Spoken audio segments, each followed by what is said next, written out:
In a world where truth hides in the shadows, faith still shines through. Where the seen and unseen collide, when everyone else is of the world, we are the Not of This World podcast. Hello and welcome to episode 45 of Not of This World podcast. Josh, last week we had an exciting episode where we had Trevor on and we talked about all kinds of different things. And I brought up some stuff about Epstein again.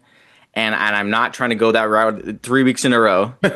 But I did start to think of what we talk about this week. And I'm going to title this week, Whisper Today What You're Going to Yell Tomorrow. And what I mean by that is there's just certain things that we're whispering in the past that if you go watch our former episodes, that people are screaming today. And I'm going to start us off with a video of a little example of that.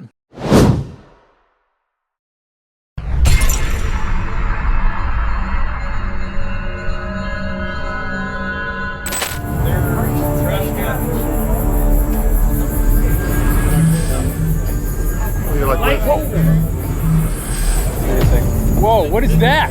Oh! Let's follow it. Ew.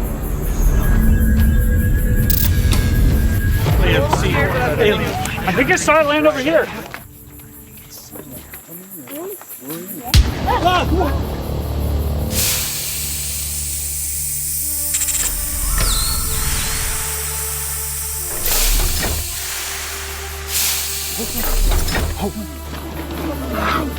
Greetings, humans! I have come to your planet to help you. On my world, there is peace, a utopia where everyone gets along. And we want to impart this wisdom onto you. Sounds great. It'll get us on the right side of history faster. Let's hear it. To achieve utopia, you must first all agree upon this one simple concept. All lives matter. What'd you say? Are you out of your mind? I'm lost? Why has this upset you? All lives don't matter. Some lives matter some of the time. Yeah, some lives matter more than other lives, and that's that. But we have achieved paradise. I have the proof it works. All lives matter. Hate speech! Hate speech! Okay. Let's move on. There is more. The next thing you need to achieve world peace is forgiveness. Forgive those when they fail or screw up. Screw that. We don't forgive. We cancel. Yeah! If we discover that someone once said something even the teeniest bit offensive, we as a culture will ruin their lives forever! That is terrible. A culture of human cancellation? Oh, you believe in cancel culture, do you, dummy? It's a myth, dummy! You don't start watching your mouth. I might have to look through your old tweets, you big dumb alien. Tweets? What are tweets? Never mind. Let's try something else. A perfect society will only come from individual freedom. It will never come from the government. Are you nuts? The government better feed me, better educate me, and better house me! Yeah, and agree with me that men can get pregnant too. I'm pregnant right now! Yeah! That's right! Obvious.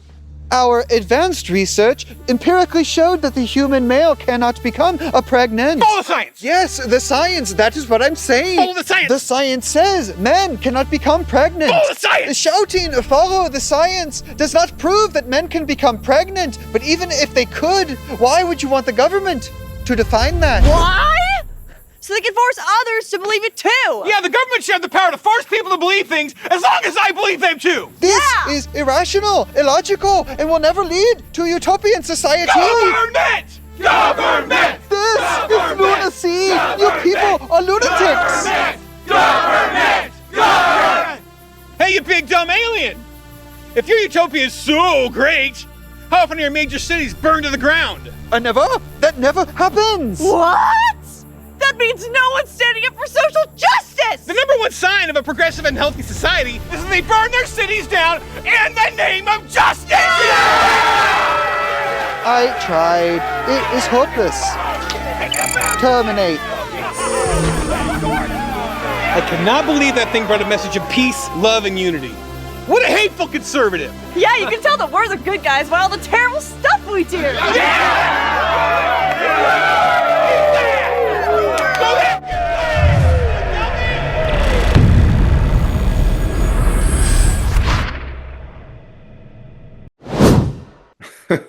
Dude, I love those Babylon Bee videos. They're hilarious. Like, how do you not watch one of those as someone who believes all that stuff and not just like, I bet they lose their mind. Just does see. I know that it's conservative based from them, but is there an equivalent of them on the other side? Because I would watch it too if they were making fun of the both sides. Like I'd watch it. It's got to be hilarious.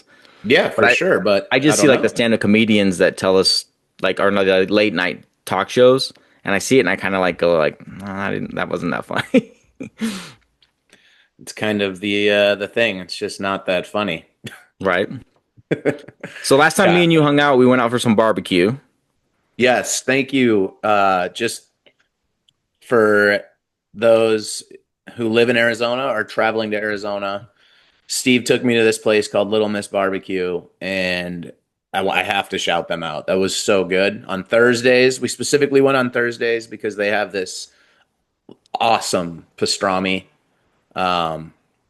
We got it to go. I kind of wish I would have ate it fresh there because cooking it Yeah. at home, I tried to do it in a pan on low with a lid on just to keep it moist, and it was still really good, but it dried out a little bit. Like next time we go on a Thursday, I'm definitely eating it there. We don't have a sponsor yet, so Little Miss Barbecue, if you're in the market for sponsoring people, we'll work for pastrami. Yeah. That's just give me a little bite here and there. I'm good. So as I was talking to you in line, we're gonna get to some of this stuff later on. And the reason why I showed the alien video was that day of, I had started watching a podcast with Tony Merkel, and that's gonna be what we're leading into. But I just feel like things are ramping up in a way with the midterms coming up, where it's and I try not to talk about this anymore. But like, if you go back and watch a few episodes back, I stopped watching the news, and it's been really interesting to check out and then check back in. But it's I've compared it to WWE wrestling. The narrative's really from a distance now. It's kind of comical, and it's like the war is going on right now in Iran. It's not going well, but now Trump's like, I'm gonna give you guys aliens. So it's like a bad and then a good, a bad and then okay, you guys are gonna do this. We're gonna do that, and I just is there anything, and because you're checking out a little bit, so like you're not noticing it like maybe the way I am, right? I'm definitely not noticing it, but that's a great point with midterms coming up, and hilarious that we can even say that aliens are a good thing. But honestly, the thought of midterms, like I was thinking, like I'm actually kind of amazed that like Trump's not doing something to get the gas prices to go back down. I know he's like waiving a tax or whatever, but like I think he got in over his head with this Iran thing. I don't think he realized like they will literally let you decimate that entire place before they give in to whatever you're trying to demand of them. Well, I see. That's the thing is even talking about headlines like the Ukraine-Russia war has a ceasefire for the first time, and no one's talking about that. I mean, I saw it obviously, so it's not being talked about, but it's not what everyone is in social media is talking about. And most people I talk to don't talk about any of this stuff anyways. So like my wife, Funny, all the people like a couple of years ago, whenever that Ukraine-Russia war started, like, I'm supporting Ukraine and blah, blah, it was like the biggest thing. And then they're just on to the next thing. Like, yeah. What is your purpose? What is your purpose in pretending to care about all these things? You just like to yell and cry. Is really what it is. 100%. And the sad part is it's actually a very tragic war. Like a lot of people have died. Yeah. And it's like my wife's aunt is from Russia, and she's had a really hard time with this because she does not believe in what Russia's doing, and she's been supporting Ukraine, not politically. It's more of just seeing like she knows people on both sides, and she's like, this isn't okay. And she was talking to me one day about it over Thanksgiving, and she just said, how do you feel about it? Because she's still really like, she's like, this is going on right now, but the media's moved on from it. And so I'm like, I don't know what's happening because they don't really show us the news from that area on any of our news stations. And so I just said, she's like, do you support Russia? And I'm like, no, I want the war to stop. That's the only point I have in all of it. I don't see I mean, 45 years old. I think we can settle things without fighting, like I should be an adult enough to like understand that. And it's too bad that our leadership can't see the same thing. Yeah. I wonder what percentage of people who were like all about supporting Ukraine, blah, blah, blah, blah, blah in the beginning even know that the war is still going on. I that's a really good question. I don't know. And I'm not saying I stick myself around just conservatives, but Yeah. the people who are liberal that I know, I purposely try to avoid conversations about anything political. I don't want to argue with anybody. And so I'm like, I just don't. I mean, I checked out a little bit, and then if I have an opinion, I just go like, I just say I don't know. Yeah. It's the It's not easiest even way to worth get it. out of it. I don't pay attention to politics anymore. Sorry, and it just kind of avoids the topic. But um, last episode, I ironically was going to tell the story when we were talking about like dear Republicans, dear Democrats. Hmm. I have a friend who's a Democrat, and we do talk about politics sometimes. When I saw him last time, and I just shared the same thing. I'm like, I'm checking out. I don't care anymore. Um, but he told me that he went out to dinner with a friend, and his friend, they don't talk politics at all. And his friend had started bashing Trump, and he jumped in because he's anti-Trump and started like co-signing everything he was saying. And then the friend looked at me and he goes, "I was completely like messing with you. I'm a huge Trump supporter." And it like ended their friendship. Like it was the craziest. He's like, and this guy's like a good friend of mine. And he's like, and he's just sharing how he's like, I was emotionally mad. Like it was like that I say that because like there's a difference when you get that fire burning in you and you're like, oh, I've been wronged, you know? And it's Hmm. definitely not biblical, you know? Um, but I just was looking at it from a distance and going like, I can't be part of any of this anymore. Like I think we named our podcast adequately. Like I'm not of this world anymore. I know. I'm not at all. Like, how do you not realize that that's just idol worship? Like, you're 100%. gonna lose friendships because you vote for a president or not. Like, it blows my mind. Anyways, enough of that. What do you have for us today? On episode 45, I had labeled this "Whisper Today," "Whisper Today," what we're gonna scream tomorrow. And by that I mean like if people go back and watch our podcasts, we're not prophets. We're not trying to say we are, but we definitely have touched on some stuff that really has come full circle. We've discussed aliens multiple times on our podcast, and ironically, even just a few weeks ago, we touched on it. And Larry Ragland was one of the pastors that involved in this recent meeting of pastors with it was allegedly government people. And Tony Merkel was on our podcast last week. He's involved in it, very heavily involved in it. We're going to do a review of video of him today. But I also mentioned that the hantavirus was found on a cruise leaving out of Antarctica to go to going to Antarctica, sorry, out of Argentina, and three people had died on the cruise, and it sounded like a dire situation. And I don't know much about the disease, but I keep on hearing it being whispered in social media the way that I'm talking about, like the Ukraine war is kind of silenced. It's just a whisper today, but I think it's gonna be something being screamed tomorrow. Can I show you a video that leads up to that? Yeah, let's see. I am curious about this.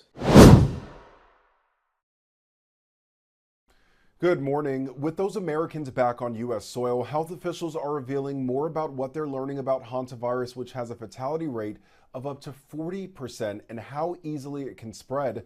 This as states mobilize resources to prevent the outbreak from growing. New questions about how hantavirus may spread. Dr. Ashish Jha, who led the White House COVID response, suggests the virus may transmit more easily than previously believed, posting, "There is growing evidence from the ship that you probably don't need prolonged close contact to spread the virus." The new piece of evidence here is actually one of the passengers who became the ship's doctor when the crew doctor became ill, who noted to health officials that perhaps some of the passengers were getting ill despite not having close and prolonged contact, that they may have gotten ill just with some short interactions with some of the sick passengers. 2 Americans are being treated inside a biocontainment unit in Atlanta. 16 others are under monitoring at a special facility in Nebraska, one sharing this selfie of his room. They'll be screened, and those not showing symptoms may either remain in voluntary quarantine or go home and self-monitor during the virus's 42-day incubation period. That differs from countries like Spain and France with mandatory isolation measures. The director of the Nebraska Biocontainment Unit is also encouraging quarantining for the full monitoring period. Officials insist the risk to the public remains low, and as for those passengers who leave Nebraska for home monitoring, they will not be allowed to travel on commercial flights. Lionel Moyes, ABC News, New York. So I know I said we're not prophets, right? But I did think it's ironic that it is building steam. And someone who doesn't say they're a prophet either was Brandon Biggs. And we talked about him a few episodes ago, but he has been saying for a while now there's going to be another, like another version of COVID that comes out. And he said it will not be the same thing and it will be a way worse thing. That's what he's seen from a vision. And I just kind of like it, I guess it tickles my ears a little bit when I hear that stuff. And I'm like, oh, is that the thing that we have to take more seriously? Because I do think if this somehow was been mutated, right? Is it something that you or me would look at and go, whatever, and then we're going to keep carrying on? But if it were to have that transmission rate that's higher and a kill rate of 40%, it's pretty serious. So I think this is just the news trying to create a little bit of drama. That's my opinion on this one. They're gonna use it for the amount of time that they can make people interested in it. Use little clippets like from the guy who led the White House team for COVID said that it might be more transmissible than we previously thought. Like, Right. I don't believe it at all. If 16 people are being quarantined, there's 5,000 plus people on a ship. Like, Yeah. I read about hantavirus when you first told me about it. It is not really easily transmissible. It's not like COVID where, you and I are in a room and you cough and I walk into that spray and catch it, right? It's not like that. Right. And Right. so even if it mutates, I don't think, yeah, I don't know. I don't think if Brandon Biggs is right, I don't think this is the virus. My personal opinion would Right. be, unless it's completely manufactured and they need to accomplish something and they do it. I don't know. I guess like for me, I am a little bit more apprehensive about that feeling I get from thinking about another virus being introduced, and that I do think it will cause a lot more deaths, whatever happens next. I really do, because I think that people will not take it seriously because of COVID.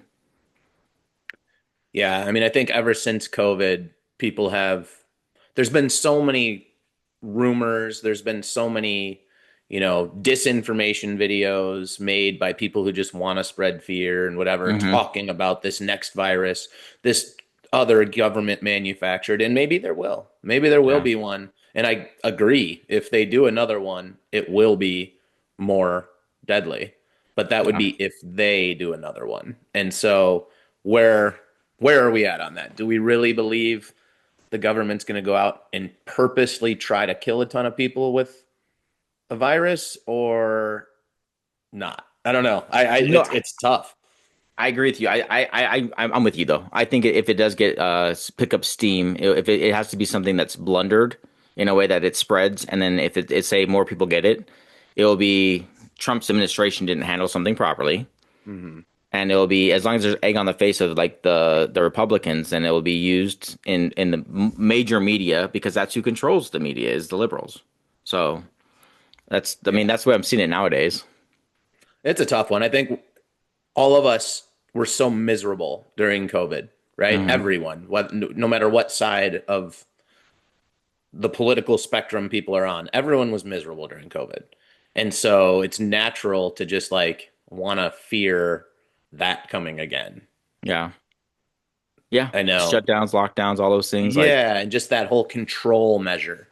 Um, no one likes that. I mean, I guess some people out there do like that control and whatever, but I don't think that's the common. I'm of the theory that I don't think we could handle another one and still behave normally in society. I still think we're seeing the ramifications of what that did to everybody. I do think if they if there was another one like that, and say it was the actual like same as COVID was, like not more deadly, not more whatever, I think it could cause a civil Oh yeah, like I definitely do, because there's the people who were like so like aggressively, you must have your mask, you must keep your distance, whatever. And then there's some people who are on the far side of the spectrum, like, I'll never wear a mask, I'll never whatever. And then just like politics, there's the other 80% who are in the middle, some leaning a little bit towards, yeah, we should probably be careful, and some like it's not as big of a deal as you say it is. And I could see that like exploding this time. Yeah, but are you going to be the voice of reason, or are you going to be the voice of like making things outrageous? I'm saying that right. Basically, I'm saying like for you and me, I've just said like a lot of times if I talk to you, you can help me walk down things or back off things in a way that like I'll look at it a little bit more objectively and not be in a rush. Um, but that's kind of my nature. I jump to conclusions quickly and I try and be on top of things where I think maybe you take a step back and go, what's going on here? And that's just a difference in how we lead. I feel like I Yeah. need as much information as possible, and you're like, I'm gonna let the information come to me, and that's just my assessment of you. I don't know. You can speak for yourself, but you do seem to take a step back a little bit, and I think that's kind of where I'm at with this right now. Like I was like, let's look into this, and you're like, just pump the brakes a little bit. Yeah, I mean, just I have a natural like tendency to back off anything the news is saying, and Yeah. so I'm quick to admit I don't know everything. I'm no expert in any of these subjects, so I can't ever formulate an opinion until I am able to learn about that topic, learn about, you know, what I think to be true about that topic based on like what resources I use to research it, and then I come to formulate opinion without Mhm. allowing any of the biases that are thrown at us through every media channel, whether that be, on X, on YouTube, whatever, even Yeah. on the mainstream media. There's just so many people who are just pushing agendas everywhere you go. Whether, on YouTube, it's a lot of them that are just trying to make money by getting clicks. So they say whatever and they don't care what the repercussions are. You're not lying, dude. It's tough to like I'm not asking anyone to feel sorry for me for our channel or anything like that, but like I'm legitimately trying to see where God wants to go with this. And like today was a day that I prayed about it, and I'm like, what God, what do you want me to talk about? And the alien thing that's come up recently, and it's just this big huge news. I wanted to go away from it, and I literally was like, okay, I prayed all night long. I literally woke up 3 or 4 times, and I'm like, I will just talk on the podcast. I don't know what we're gonna do. But then I just everything's been working through it for me. So I'm like, maybe God is telling me to talk about this today. Even just starting with us talking about the barbecue. Like that stuff was happening that day. I sent you the night before, Yeah. and I Yeah. want to explain that scenario to you. But before we do, you usually have a Bible quote ready at the beginning of a podcast, and we've been switching it to the after part of something. Do you have a Bible quote for this one, or? For the hantavirus thing we just went Yeah, just over. for the things like that we just talked about. Like for anyone who doesn't know, like I give Josh general topics of what we're going to talk about. I don't tell him what we're talking about. I just give him a general, and then he, however he does it, goes through and either prays or has God speak to him, and he finds a Bible verse that he feels like go with it. Yeah. And so for today, on the topics you sent me that we're going to be going over today, I feel like every single Bible quote except for my final one could be The same, like, yeah, any of them could interchangeable. be used for literally our first four topics today. So, um, okay, so my first one is Psalm 119, 163. I hate and abhor falsehood, but I love your law.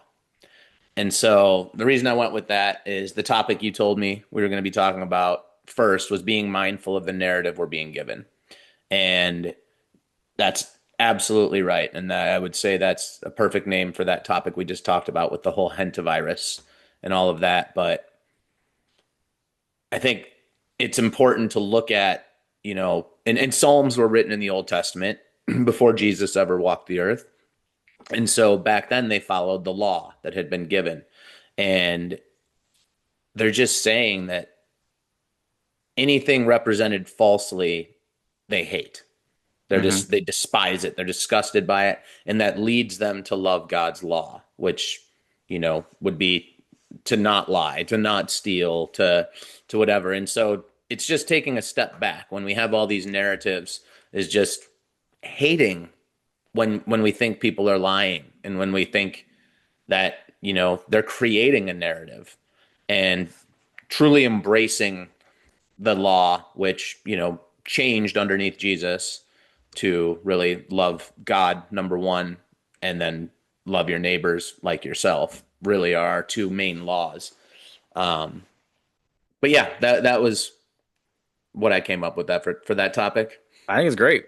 I mentioned to you, the audience just right now, like we were getting ready to go out for barbecue. We went on a Thursday. That Wednesday night is when Pastor Perry Stone, he had put out a message sharing that government officials had reached out to some pastors and were sharing like to be aware of what's with the deception coming forward. And I sent that to you Wednesday night, and I don't remember without looking at my text messages. I think you kind of just like, okay, whatever, it's alien stuff, right? And there was this. I'm paraphrasing, so I don't mean to misrepresent you. But you definitely weren't like 5 alarm fire. This is crazy. But I was excited, and so the day of, as we went to barbecue, I'm listening to a podcast that is basically like almost like an emergency podcast. That the show is Tony Merkel's The Confessionals, but he does a thing called Slingshot Nation, where it's like a show within the show. But he decided to use his entire episode to talk about what just happened because it's kind of outrageous how it went from being one thing to the other. There was a meeting. There was people who were informed by the government, but it wasn't the government coming to pastors. So this thing got blown out of proportion very quickly.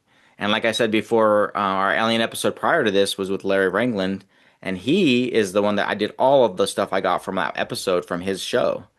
And there's Joseph Z, for everyone who knows him. All these other pastors that are all in this little circle of people who do like supernatural or alien conversation or cryptics or whatever you want to like the stuff that's really strange that's not of this world that I really enjoy sometimes when I have free time. It's he literally Tony brought all these guys in because he got offered a meeting to meet with some people.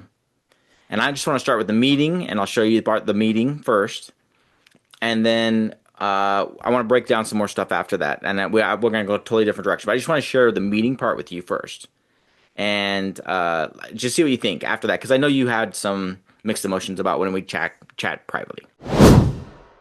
Music this time because we're cutting straight to the chase. We're going to talk about this mysterious UFO meeting with pastors with supposed government officials, which, by the way, I was a part of. And what's interesting about this whole thing is that I was getting blown up earlier in the day when it started surfacing on social media. And I thought it was a separate meeting because they kept saying government officials. And I noticed all the pastors that were involved. And I said, yeah, I was at a meeting with these guys, but it wasn't government officials. And come to find out, it was the same meeting. And just like anything goes here in the conspiratorial world and truther community, everything spirals out of control without people actually having the facts of what happened, what was said, what was going on. So I talked to Tony, who's a great friend of mine, and he and I were both at the meeting. And I suggested that he come on my show, which, by the way, is the first time you're on my show, which is shocking because I've been on your show a jillion times. But I brought you on the show so you and I can talk about our experience. But I kind of want to start off with how this all evolved into the meeting, you inviting me there, and then we'll really get into the nuts and bolts of what was presented at the meeting, because I have a lot of thoughts about that. And as you'll talk about, I was probably one of the most vocal people when there were people that were asking questions and, directing things towards the person that was presenting it into why we're here. You know what I mean? So I'll kind of let you kind of open the floor with kind of how we even got to the meeting. Yeah. Thanks for having me on the show, man. And I will say that I've been on an apology tour to all my friends who I invited to the meeting. And so publicly, I'll just say, I'm sorry I invited you if you have regrets. I don't have regrets, but if you have regrets, I'm sorry. I didn't know. I didn't have the foresight to see the firestorm that was going to come. But there's a lot of weird things that led to what has happened this week, making this apparently a national news story. And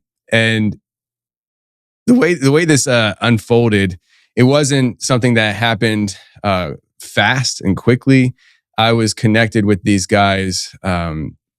So I guess to start, I would just want to jump forward to jump backwards. I was in two meetings. And the first one I was invited to, the second one I organized, which is the one that you were in, and my pastor friends that have been getting blown up on social media and things like that. So about a year and a half ago or whatever, I was at a media conference, and I found myself in a circle of guys who were just talking about the different things they do for a living and their past and all that. And actually, I was being there's a guy asking me essentially to join him on this journey overseas. Like, anybody who knows me, I've only left the country one time. I skipped across the border into Canada for Niagara Falls, and I came right back 7 days later. I have never left the country outside of that. I am so uncultured, so untraveled. And he's like, well, listen, because basically he caught wind of what I do with like media, and he wanted me and him and one other person and a contact that he has in another country to sneak the three of us across the border of the country to document and film a documentary on ancient biblical sites in this country that you would have to sneak in. And I was like, every guy bone in me, you know me, we've gone on journeys together. I was like, yes. And then like in the back of my head, I was like, my wife is never going to let this happen.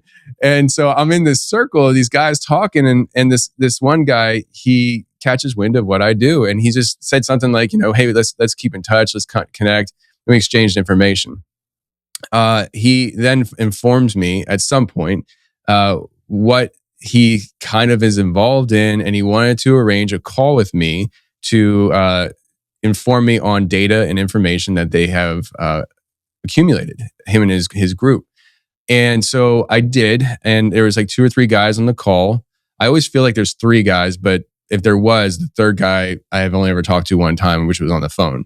And they laid out information to me of what they've gathered as far as data and intel on coming disclosure, what the UAP phenomenon is, and this was all according to their research, their connections, their networking. They have traveled, I don't know how far. They have really done a lot of work in rubbing elbows and shoulders with people who are in the know with disclosure, intimately involved, and they have come to their own conclusion that a lot of this stuff that people are seeing in the skies are man's creation. In fact, they use the percentage 90% of what we see in the sky is man-made. My personal belief, let me just go to this. 10%, the other 10%, they believe is fallen angel technology originating from another plane of existence, in my language, and what I would say would be manifestations from the second heaven. And they tell me this, and that it was probably like an hour phone call, I'd imagine, but that detail is the detail that stuck out to me over this last year and a half, because it just what they were saying to me was nothing that I had not already thought about, considered, or believed. I had already believed that this stuff was already in this vein, but they were confirming my suspicions based on their research and data collection.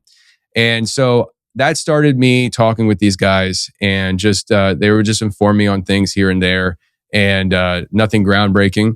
As far as my own personal opinion on things, they would shoot me text messages or calls, and just give me perspective as what they understand things to be as things would hit news cycles and things like that. So as the year goes on, people that follow me know my wife last year was diagnosed with cancer. And so as the year went on from April, I think it was April last year, I got more and more stressed out with just life, and I cut these guys off. And they're not the only ones. I cut a lot of people out because, and to this day, I have a lot of people cut out just because it's not personal. I just don't have time. And I didn't have the energy to keep up with everything. And so these guys made the cut list. And I shelved it. I was like, I don't have time to be taking these phone calls and just, it was giving me anxiety. Everything was though. And so I just had to cut stuff out. So this year and I hope this isn't getting too long for you, Joel. I'm sorry, but No, and I wanted to jump in real quick. Please. That I was very aware of your interactions with these guys the whole time. I remember many times where you would call me and ask me, what do you think about this? Like, what do you actually think about what they're saying here? Because here's the reality of it. You and I are very aware that there are people who are on the outside who could be connected to government operations or any sort of black ops operations that would try to use people in this space to get information out that they want released to the public. And I think you and I are very aware of the fact that anything could be that. This could be that, right? We are very aware and we want to be cognizant of that and not just take anyone's word on it. And I think that's why you and I were constantly having those conversations about this. And that was one of the things that I really wanted to bring up early on, because the reality is that you and I try to be upfront and honest with everyone who listens to us. You might not like everything we have to say. You might not agree with it, but at least we try to be forthcoming. And even with this, we're trying to be very forthcoming, and we're trying to look at this legitimately and give you legitimate information as far as we know. And this is a point of conversation that you have had with me over the past year and a half or whatever about these guys, because we talked about that. Now, as it funneled into a couple of meetings, obviously that was coming directly to you, but I knew about the conversations you were already having with them prior to this. This is just the evolution into the actual meetings. Right. And, I guess this would be a good time to also add this piece, because I think I might have missed a detail here. Early on, right away, I knew I was talking to guys who were telling me that they were Christians. And early on in my communications with them, I would say almost like repeated phraseology in conversations was always, we can't get lost in the weeds on the details. We need to focus on pointing people to Christ through an era of our culture that is going to be filled with confusion. Their heart was always that. It was I don't want to say they were fearful, but they were very concerned about the future of the American church, I'd say, for not maybe for, everybody, not the pastor, or maybe some pastors, but not necessarily the pastors, but maybe the lukewarm Christians that don't really have theological perspective and just understanding in general what's going to happen to them if they have a paradigm shifting thing and information coming out, and the leaders of their church are not prepared to talk about such topics. And there's a lot of churches like that. And so that was a motivation behind everything that they've shared and talked to me about. And so anyways, long story short, I really felt compelled this year to reach back out to them and just touch base. And quickly, I'm on a phone call, and on the second phone call, I had to call him back because I had to go do something. On the second phone call, he just told me, he said, "Hey, listen, I'm hosting a meeting with pastors, and I would love if you could make it. And it's an information meeting, just kind of sharing our data and research. And if you have any pastor friends that you think would benefit from this and would be open to hearing this," he said, "I trust you and you can invite them." I said, "Anybody?" And he said, "Anybody, I trust you." And so I was like, "Oh, okay." And so I invited friends, and only one friend showed up, and we weren't the only ones there. There were other pastors. I don't know their names. I don't know who they are. They were local pastors, I assume. And we go through this meeting, and I would say it was two-parter with loose connections between the two subjects. One, they open up with a very long meeting on the reality of human trafficking and where it's happening at, and the reality of that in the world, which, I'm very open to exposing. Clearly, I've done that a lot over the last couple of years. And then the second half was them sharing their data, research, and their beliefs as to what's happening and what's going on. And that first meeting, I felt good walking out. I felt like the vibes were good, and information was given to pastors that can then just be better equipped to tackle the coming days that are coming and with their congregation. And then a few weeks later, I was going to be at the NRB, National Religious Broadcasting Conference. And that is where a lot of my pastor friends were going to be. I reached out and I said, if I can get my friends over to an Airbnb for a meeting, would you like to host another meeting, an information meeting for these guys? And they said, yeah. And so I invited lots of my friends, and I called you up too. I knew you weren't a pastor, but I was like, pastor-ish. I was like, listen, if I'm in these meetings, Joel can be in these meetings. Right. And so I invited you. And, one of the reasons why I invited you is because I know you have intimate knowledge on some of the things that are not talked about a whole lot in this field. There's a big focus on what is it, right? And a lot of people go into the physical side, aliens coming from other planets and in their craft, and they're here studying us, to wanting to enlighten us. They seeded us, all that stuff. But there's a real, from my perspective, and I know obviously not everybody agrees with me. I think that there is a very dark angle to this that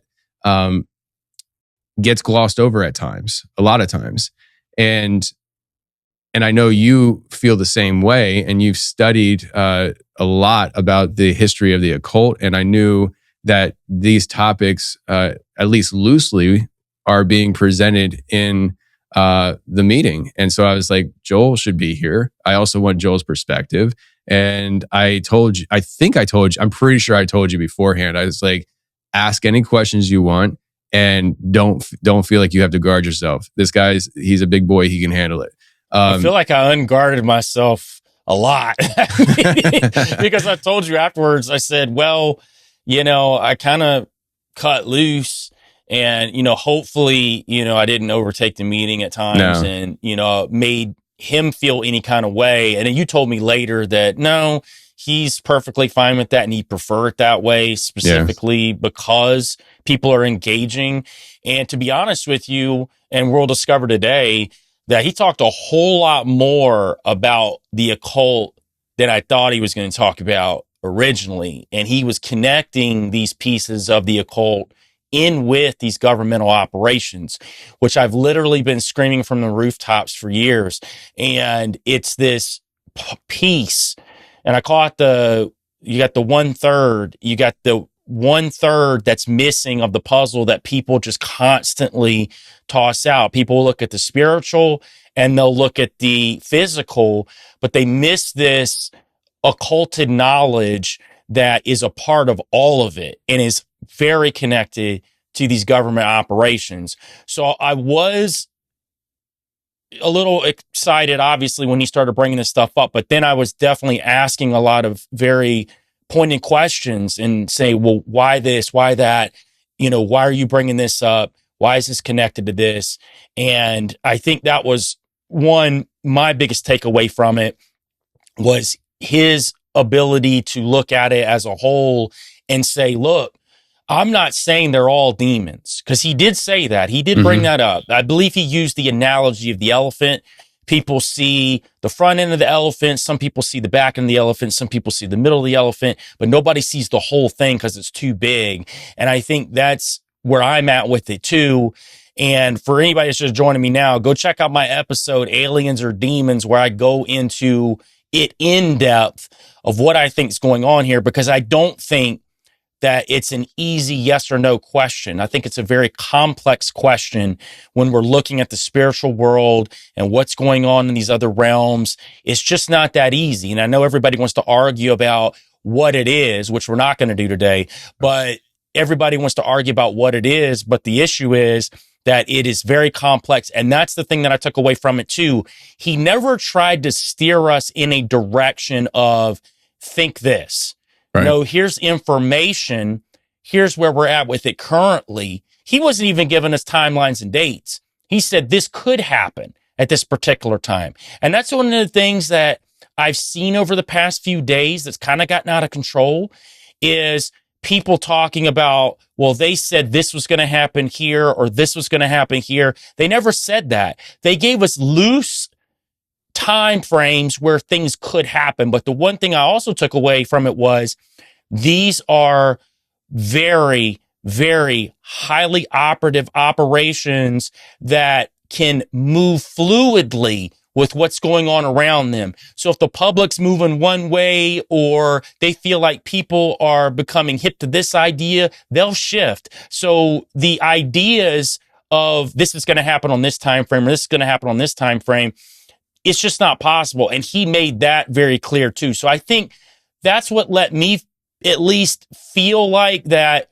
okay, I can take on board more of what this guy's saying, albeit I'm still skeptical because I'm always going to be skeptical in these situations. But I think for me there wasn't anything definitive given out of it outside of just information dumping is basically what it was. It was a meeting of, hey, let me dump this information into people who really don't know a lot about this kind of stuff outside of the handful like you, me, and a few others there that have been studying and looking into this stuff for years.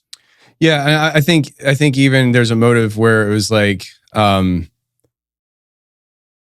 probably don't even care how much a pastor knows or doesn't know about it. It like say a pastor, like for instance, Alan DiDio was there and he wrote a book called Summoning the Demon, talking about a lot of this stuff. So Alan, from Alan's perspective, is pretty well educated from a biblical perspective of what he believes this stuff is. And that was fine. The point of this whole thing was to get the sparking in pastors' brains that this is coming. This is no longer Alan's book. This is no longer a theory. This is something that from their data and intelligence that they've gathered as a private group of Christians doing intelligence operations. I want to make that specifically clear. Their intelligence gathering and data that they've had and gathered shows them that disclosure is coming.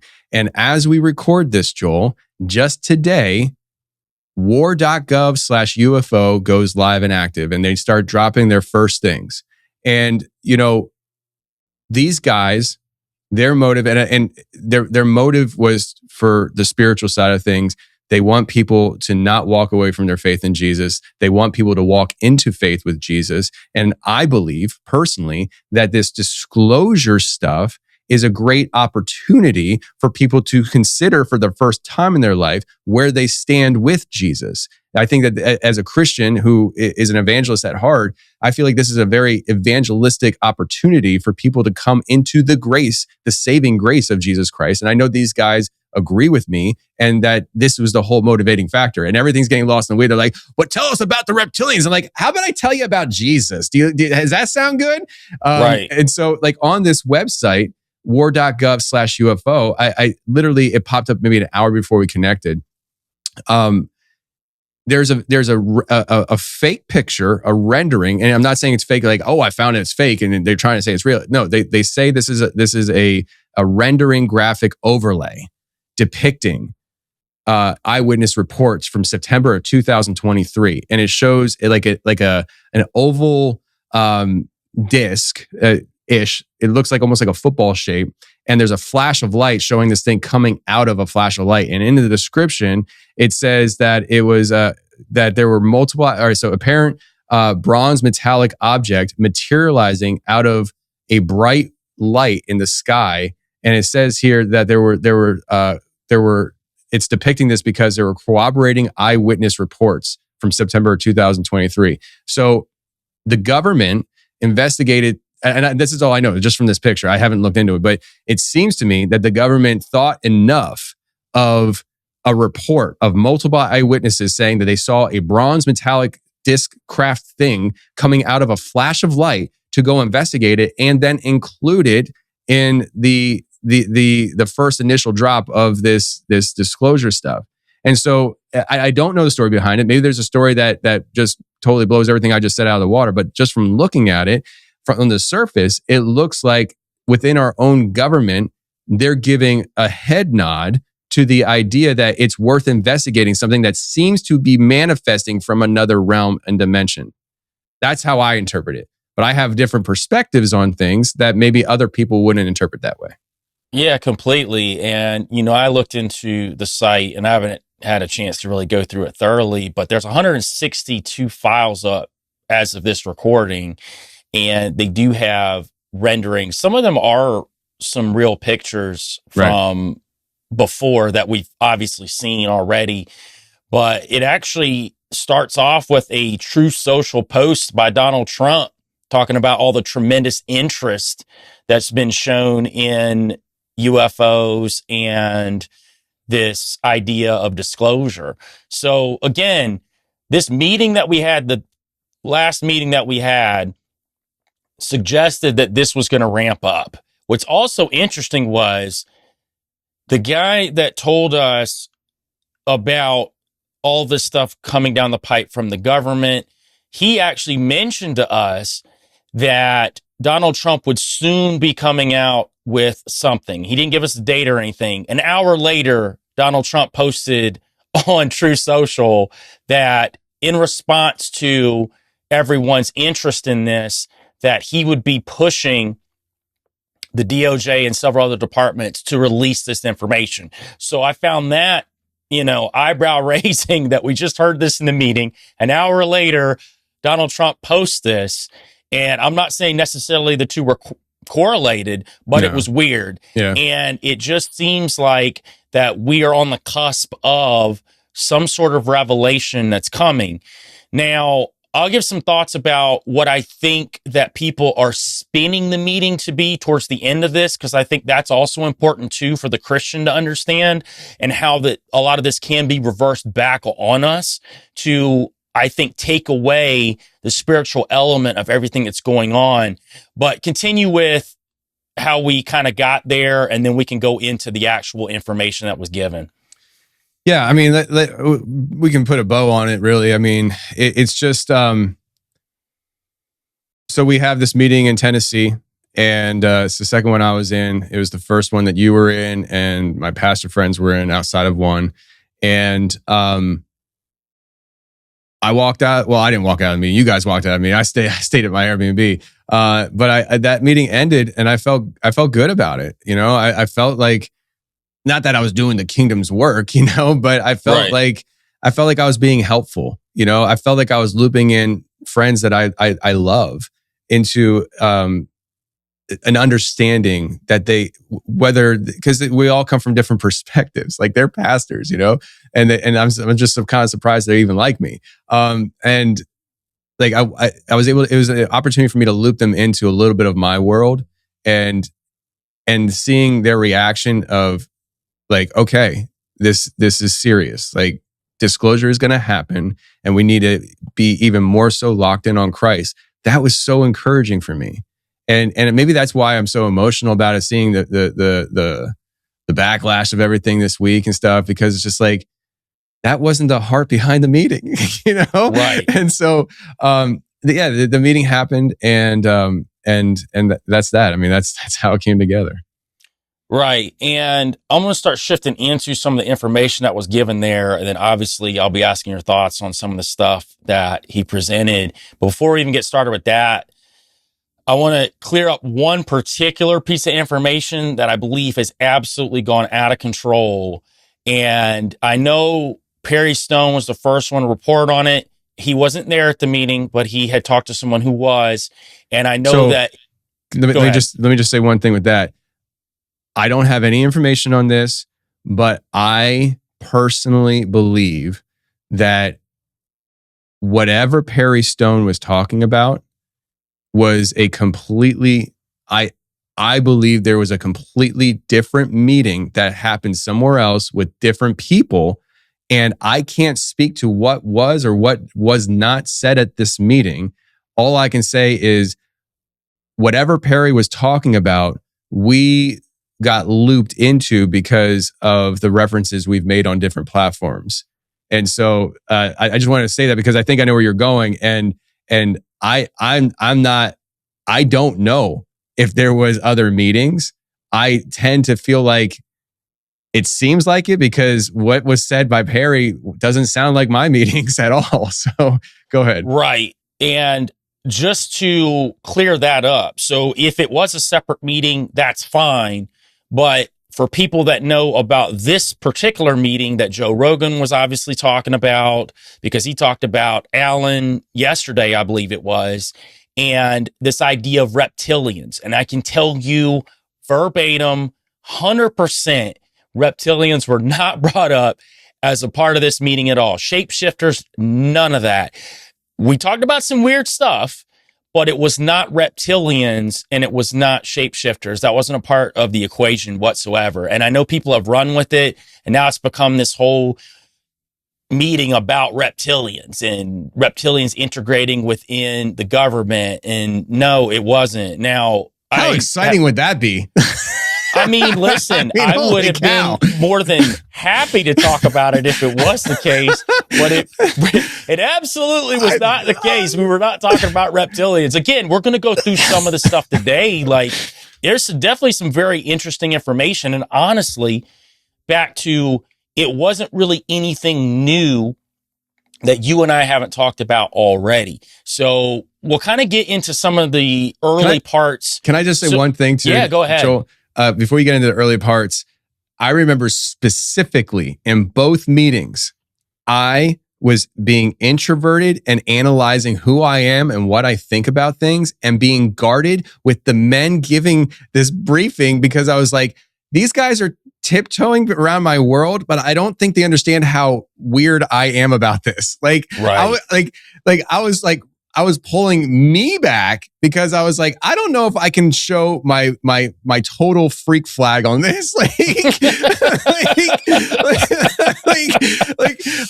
I don't care what room I'm in. I'm pretty sure I'm one of the most weirdest ones in the group because I have nearly a decade of talking to people who have through their experiences that some, not all, in fact, majority, I can't say this to be true, but some of the most crazy stories that I've uncovered, I was able to pull the thread at and actually, in my mind, prove that it is actually happening and real. And I don't even know how to convey that to people that I view as normal. And these guys were a little too normal for me. So I was just like, I'm a little weird. So go ahead. I'm sorry. So Josh, you only got a little hint of that, right? I sent you the video. I sent you the follow-up video. I don't think you took the chance to or had the opportunity to watch it. Now that you have all the information, has your mind changed at all about what this meeting is like or what it was about? Well, I'm still a little confused. So was it Perry Stone, the first video you sent me, where he said some congressman or whatever called a bunch of pastors together? Correct. Right? So was there a congressman involved in this at all? It doesn't sound like it. It sounds like people who used to work for the government that know a lot, that are Christians, that they're informed. They basically, Tony met them separately and they were going to go do that expedition. Okay. Where they did a documentary and he said he couldn't do it, but Tony's wife's got cancer right now and he's going through a lot. He shares about that on that later on in the thing that I just had on the interview. So he said no, but he kept on crossing paths with these guys and he's like, well, we're going to do this meeting with some pastors. You want to go? And him and his buddy went, and that's what they're describing. And there was a second meeting where Tony has all these friends of the pastors I was just speaking about that do YouTube. And they all came, and that's when more of the disclosure of aliens came out. And so as they're given generalities about how it's like these are, 90% of the stuff we see in the sky is human origin. But the 10%, there's something there.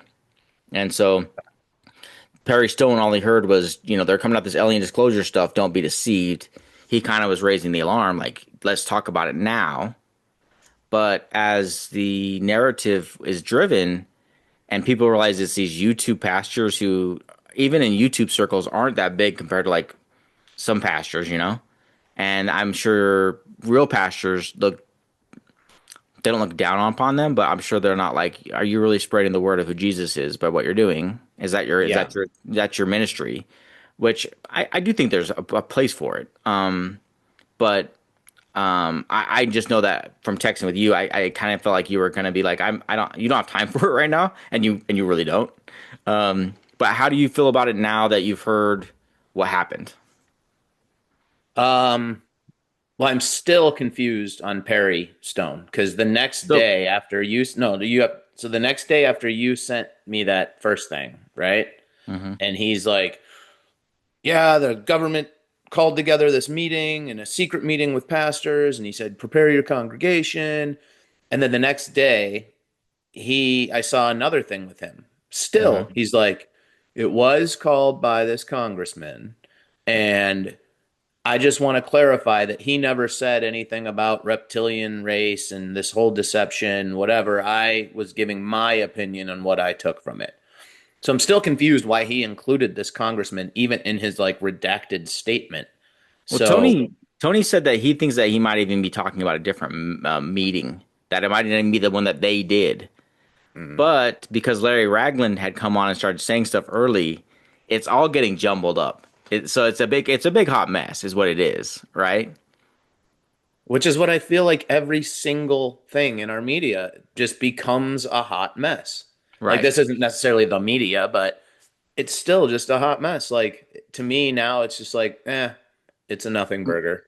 Because in my eyes, like we were talking the other day, and I share that we both watch 2819's sermons usually weekly. We watch Lake Point's sermons usually weekly, and we have our own churches we watch, and none of those things had alien conversations whatsoever. I will say Lake Point has their own podcast that they do that Josh Howerton did talk and touch on this stuff, and he basically was saying that it's demonic. Um, but I was wondering if, like, for me, we're talking about things that we whisper today, people are screaming tomorrow. It's exactly what happened with this. Like, Perry's basically Absolutely. warning people. His videos don't go that viral. It went mega viral. That's the Yeah. thing, is everybody was talking about it. And in my perspective, the narrative can't be that these are demons, so they squashed it as quickly as possible. Yeah. And also, and I'm going to lead up to this, and when we get to the end of it, I'll share why I really think it got shut down. But it did make me think of like pop culture and movies and how the narratives being given to us. And have you seen the movie Signs with Mel Yeah. Yeah. Gibson? A long time ago. I love Did that you movie. know that originally was supposed to be about demons coming to Earth? And they Really? made M. Night Shyamalan change the script to being aliens? I wonder why. Exactly. It's kind of crazy when you start researching all this stuff. I just To talk a little bit about then, I was still stuck on the Perry Stone part, and I yeah, still in a way am like, yeah. why did this get so jumbled? Did the government call these guys and be like, you cannot be talking about any government, like you better I think cover up and change this now. You know what I he's mean? kind of Like, like a did that whistleblower happen? that was uninformed. Yeah. Like he's given secondhand knowledge, and so like anything else in life, where you play the telephone game, he's sharing stuff that he heard, and Yeah. so I don't know why he felt like he needed to be the person to do it. Um, Because it's it's huge. I mean, it's enormous news, 100%. right? And I so like mean, that's the part, like what this guy's talking about. Tony, what's his last name? to Merkel, Tony Merkel. So I mean, this is enormous stuff, right? right? Even if 90% is man-made, whatever. If there is 10% that is not man-made, what are we talking about? Yeah, I And mean, you like you follow the said, the whole timeline. whisper to now yell, like we've been talking about this stuff for a while, and I believe that it is demons. It's multi-dimensional beings that I don't know how, I don't know whatever, but that's what I think this is all leading to. Whether Yeah. that be really soon or years down the road still. It seems really soon though, the way all of this is coming out and keeps getting pushed more and more and more and more. It does seem soon, but I really think that these guys are trying to do their best. Like they're talking about it's for the lukewarm. Anyone who's really into the Bible is going to be like, whatever, I'm not falling for this deception. But what percentage of people are not that are just believers, but they don't read the Bible, they don't know what we are to expect, and they could fall off so easily. And so I think I want to get back to that part with all of this, is just how important it is to get the word out there that a great deception will be coming. And you have to understand that Jesus warned us about these great deceptions, and to look at how we can keep our faith stronger through his word. But yeah, I think the part that the Perry Stone thing, and it got squashed so quickly, like especially as you take these guys that are doing these podcasts and these YouTube ministries. I've never been to a church where they talk about any of this stuff. So like we're really like we're even just talking about our podcast. It's not what happens normally. Like my pastor did not even mention any of this. And I can't imagine that he has time to. If he's taking his job seriously, and it's Mother's Day weekend, I don't think that's gonna be the opportunity to start sharing about demons and aliens on probably one of the biggest services of the year besides Easter and Christmas. Yeah. And I think a lot of the big name pastors, or not big name pastors, excuse me, but pastors of big congregations that just they preach up on the pulpit every week and talk to their congregation, and they feel like their job is to teach the Bible and keep people in the Word, and that's typically what they stick on. They bring in little bits of what's going on in society into their weekly sermons, but I do feel like this is something that pastors across the country need to start addressing. If you are going to be a really good pastor who cares about your congregation, you're going to have to warn them about the upcoming deceptions. Yeah. Or just the deception that's out there right now. Just get people ready. You can't have people falling off. And to be fair, the biggest part of me sharing it with you is I wanted to share the truth. Like, and what I saw, because you start talking to other people, and sometimes you'll share what you know, and people don't care what people have to say to each other anymore. It's about who their favorite social influencer tells them is the truth. That's the narrative that's going forward. For the most part, I believe now. Like, I believe that most people are like, that's not what I was told by someone I trust a little bit more than you. They have a few more subscribers than you. But I mean, it was very exciting to watch because it was a Wednesday. I told you about that. Thursday, there was like the show that came out and said what really happened. And then on Friday, there was all the disclosure. Like they literally came out with all the videos. I'm not going to post them on this channel today. I'm sure everyone's seen them, but it was all the grainy, not compelling videos of UFOs that I'm like, what is going on here? Like we can't even get like legit information put out. And then Stephen Greer, which do you know who Stephen Greer is? Yeah. My name? Okay. He did another whistleblowers conference because he did one in 2001 where he brought all these people in and exposed stuff. He had this whole meeting where it was like 4 hours long. I listened to the entire thing because I'm thinking something compelling is going to happen. It wasn't not compelling. It just was people sharing their stories and saying that this stuff's real. And so the deception also is kind of interesting because if it is demons, right? Demon, it has to be of another life form. And it wouldn't be normal. It'd be angelic or supernatural to us, no matter what you look, however you look at it. But Timothy Alberino actually was sharing a viewpoint that I didn't put on a video of it, but he just said, don't be deceived also in the fact that not all these things will be evil. He said there are angels. And so keep that in mind. Some of these things could be angels. Like they're not going to be all bad. Because if there's the presence of evil here, there's the presence of good. And it's not in the Bible that the angels didn't come down. So I'm like, it's a pretty good way to look at it, I thought. Yeah, that one's tough, I suppose. But the Bible tells us that Satan, masquerades as an angel of light. True. And so that's what's going to be. So if you tell people that, there's going to be good angels too, that is just going to confuse people even more. Because nowhere in the Bible does it tell us in these end deceitful times will good angels also be coming down. And so unless the Bible said that, I'm staying away from that. I can understand that. I guess I kept on thinking about when the two angels went into Sodom and Gomorrah, and then the men came out and like, we want to do bad things to those angels, and Yeah.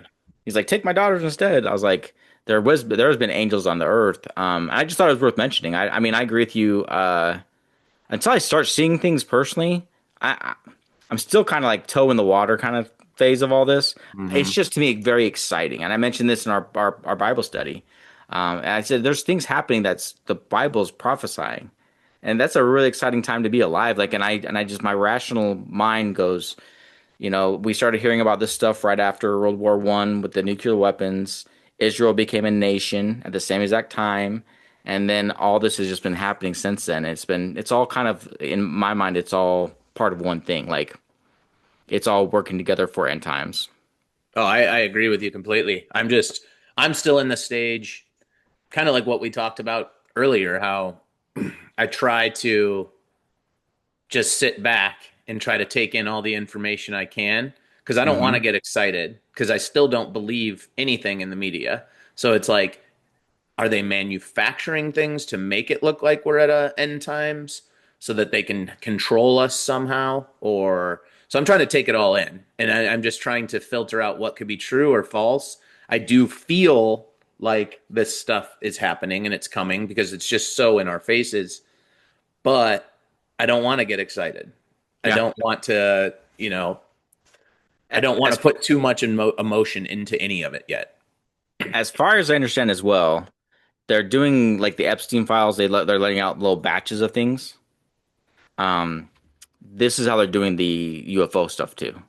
And what I've heard is basically this next thing that's going to happen is going to be the bigger evidence of things that's going to be like really jaw dropping. And so that's why I kind of even thought today, like when I labeled today, like whisper today, we're going to shout tomorrow.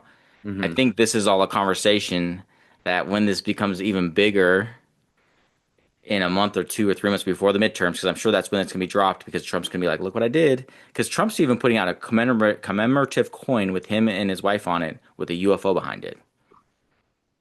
What? Yeah. Why? Because he's disclosing. Yeah. I don't trust that at all. I know, I get it. I'm just saying, like, it's crazy times we live in, man. It is just so weird, man. The whole world is just so weird right now. Yeah. I mean, it's even weird to talk to somebody else and I mean, I keep on referencing movies because I think we grew up in the 80s when movies were really just fun. And it always was the craziest, wackiest people who talked about aliens and all these things. And now it's part of my normal conversations. Like we get on our Bible study. I'm like, do you guys hear about the aliens? Do you guys this? Like I bring it up at Mother's Day. I'm like, what do you guys think? I mean, you just said the president's putting a coin out with a UFO behind him. Yeah. That's what I'm being told. Oh my gosh.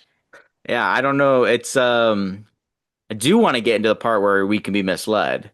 But we've been doing a Bible verse after every single thing we talk about. If you got a Bible verse for this, then we can go into the video about being deceived. Yes. So my Bible verse right now is, and this is guided more towards what I believe the people in the government and whatever that will create that deception. But it's Psalm 101 verse 7. No one who practices deceit shall dwell in my house. No one who utters lies shall continue before my eyes. And so to me, that's just a warning to them, to anyone out there who might be part of the deception. You might think it brings you fame and glory and whatever right now, but you will not dwell in the house of the Lord. We've been going through that at my church. This is the last month we've been going through that book. So it's all fitting, like it's how God works in these circles where I'm struggling to find something to talk about. And then you're coming with the Bible verses come from that book, it's pretty neat how that works. And even like I told you last week, it came from that area too. The video I have for you is from the Wyatt Files. And Josh, you actually mentioned this on one of our podcasts. You were mentioning about the alien deception that you saw on it. And I wrestled with a few different things, and I thought I'll check out the one that Josh recommended. I think it's pretty good. I think it does a pretty good illustration of how we could be deceived easily. And it's just gonna be more fun for the audience to watch more than it is, I think, what will happen. But I just wanted to put it out there as a possibility. Like, this is like one of the ways you can see Project Bluebeam being infected, and intact, and how we can be misled. So I'm gonna get in that video real quick, and then when we get back, we'll talk about it. Okay. In 2007, Lawrence Spencer found a thick envelope in his mailbox. It was full of military documents from the 1940s.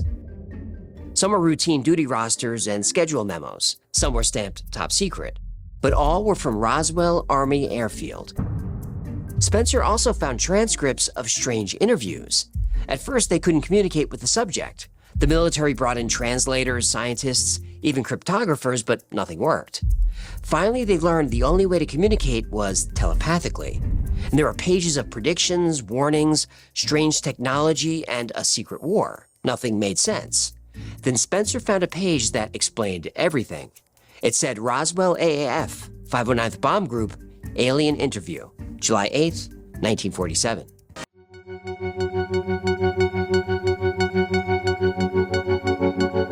Matilda McElroy was a nurse in the U.S. Army, and she had a secret that could get her killed, so she kept her mouth shut. Then she got cancer. With only a few weeks to live, Matilda packed up a stack of military documents and mailed them to Lawrence Spencer. She read his book about unexplained phenomena, the Oz Factors. She decided he was the only person who might take her seriously. Her letter was handwritten and desperate. I have kept this secret for 60 years. Now I'm 84 years old. I decided to tell this story because I think people should know the truth. Her story started July 8th, 1947. Matilda was a flight nurse with the Women's Army Air Force assigned to the 509th Bomb Group at Roswell. When she got to base that morning, she knew something happened.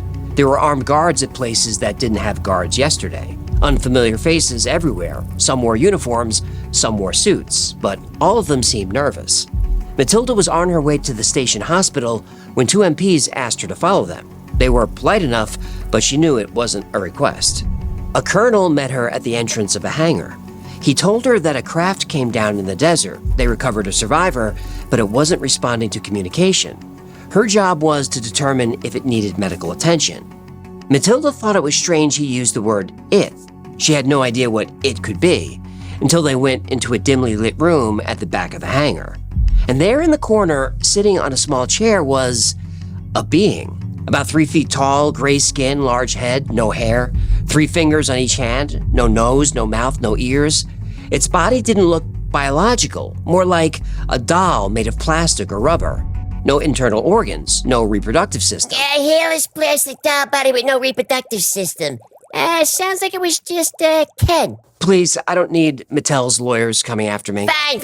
Hairless plastic doll body with no reproductive system. Sounds like that thing you got hidden in your closet. Okay, can I get back to... Technically, your doll kind of has a reproductive system. That's enough. The men were treating it like a problem to solve. Matilda treated it like a patient. She walked over calmly and sat down next to it. No visible injuries, no bleeding. Whatever this thing was, it didn't seem to be in pain. She leaned forward to speak, and before she opened her mouth, a thought entered her mind. But the thought wasn't hers. Not injured. The body I occupy is not a body such as yours. I do not require food or atmosphere, but I need water. Matilda expected to be afraid, but she wasn't. The thoughts were calm, familiar even. She sensed this being was female and she wasn't dangerous.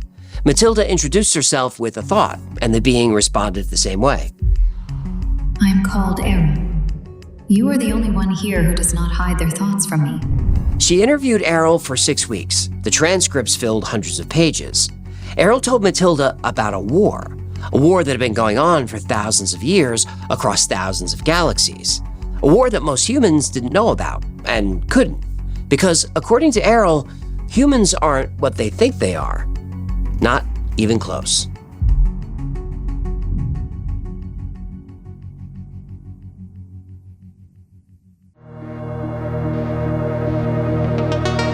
Matilda spent 6 weeks telepathically communicating with an alien being who called herself Errol.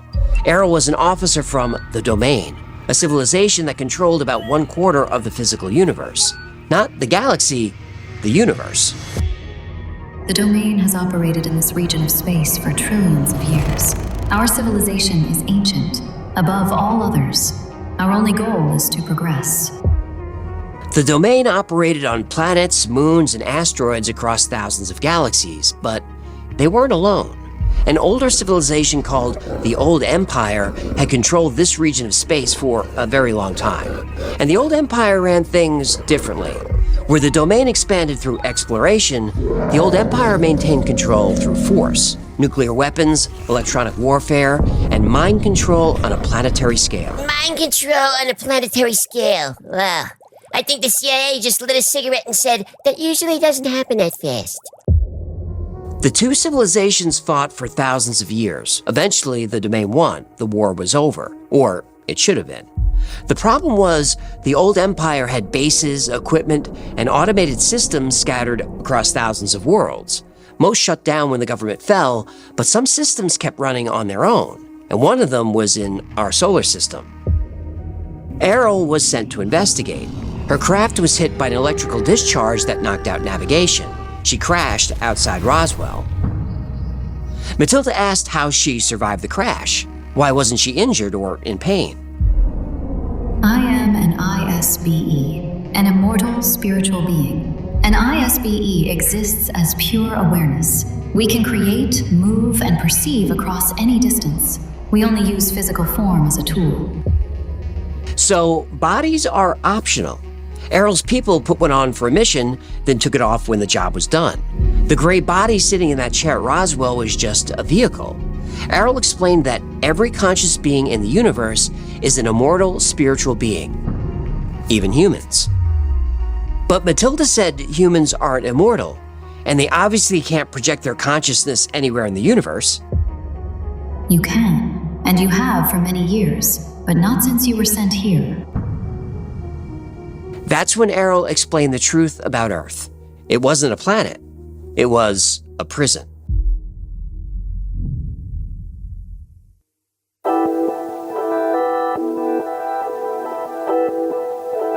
Errol said all humans are ISBEs, and we're traveling the universe as pure consciousness for thousands or even millions of years. We even have memories of our infinite lives, but we're cut off from our abilities because Earth is a prison. The Old Empire built the prison around 8000 BC and started filling it. Political dissidents, artists, freethinkers, anyone the regime considered dangerous. The Old Empire called them untouchables. That's us. They put free thinkers in prison? It sounds like Facebook in 2021. It does. Or Canada today. Okay. And England. I got it. Billions of us dumped on a backwater planet at the edge of the galaxy, placed into fragile bodies that suffer, age, and die. Death should set the spirit free, but a shield around the solar system prevents escape. If Earth was the prison, the shield was the fence. Errol described each step the way an engineer describes a machine. When a person dies, the shield detects the spirit and pulls it into a processing station. There, memories are wiped, not just of the last life, of every previous life. Gone. Then the Old Empire runs a second program, hypnotic implants. They project images directly into the spirit's awareness, a tunnel of light, dead loved ones, spiritual guides. That's why all near-death experiences sound the same across cultures. It's in the programming. None of it's real. It's a recycling system disguised as an afterlife. Then memories are implanted, creation stories and moral codes designed to trigger guilt and obedience. Once the spirit is wiped and reprogrammed, it's sent back to Earth in a new infant body. Die, forget, return. This was control that spanned across lifetimes. Control across lifetimes. Well, it sounds like my ex-wife's wet dream. Which ex-wife? All three of them. Perpetuity is their love language. Every religion, every war, every system of power, all part of the prison design. Even rapid biological aging is a containment tool. The domain conquered the Old Empire thousands of years ago, but the Earth prison operates on its own. Its systems are still active. But Errol said there is a way out. You have to do the one thing the entire prison is built to prevent. You have to remember.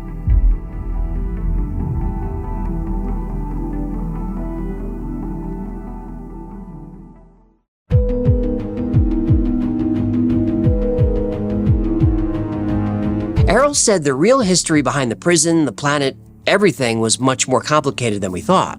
We were part of an intergalactic space opera and didn't know it. Biological life on Earth wasn't natural, none of it.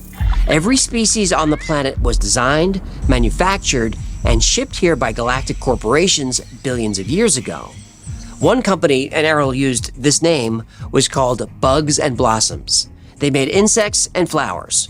Another company built the larger animals. And these weren't science experiments or research, they were products.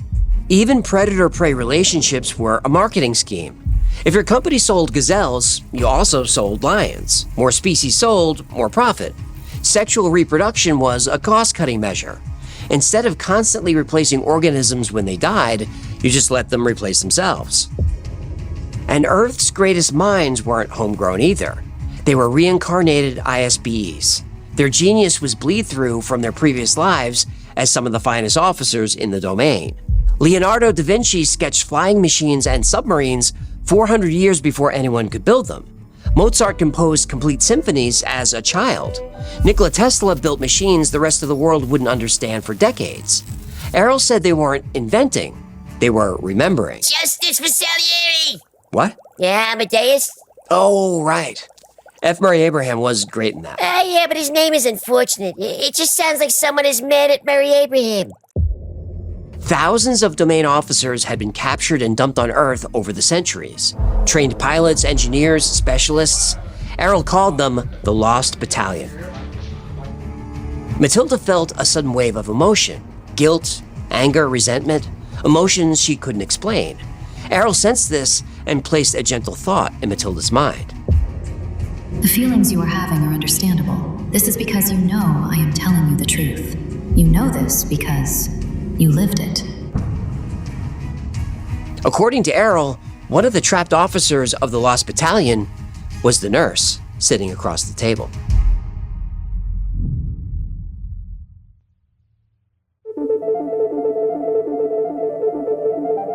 "8,000 years ago, the old empire was gone. But the prison system in our solar system was still running autonomously.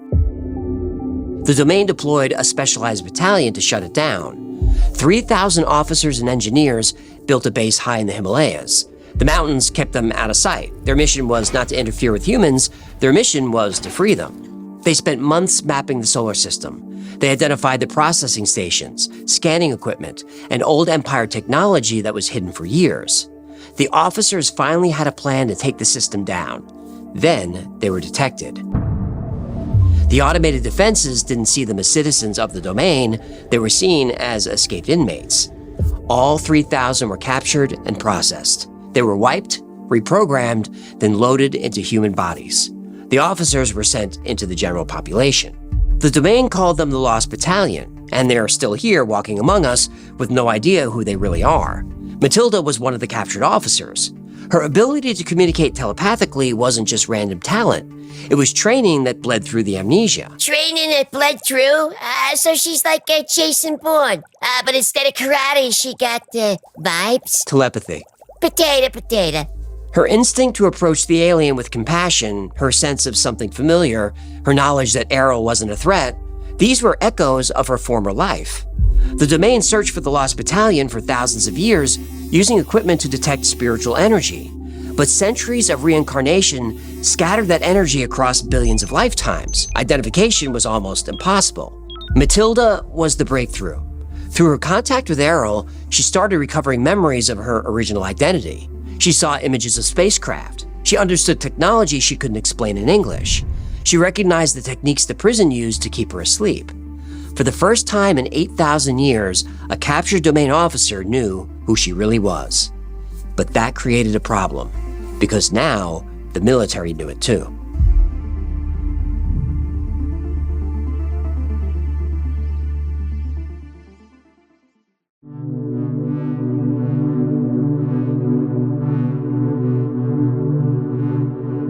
Over 6 weeks, Matilda and Errol rebuilt something the prison had destroyed 8,000 years ago, a connection between two domain officers.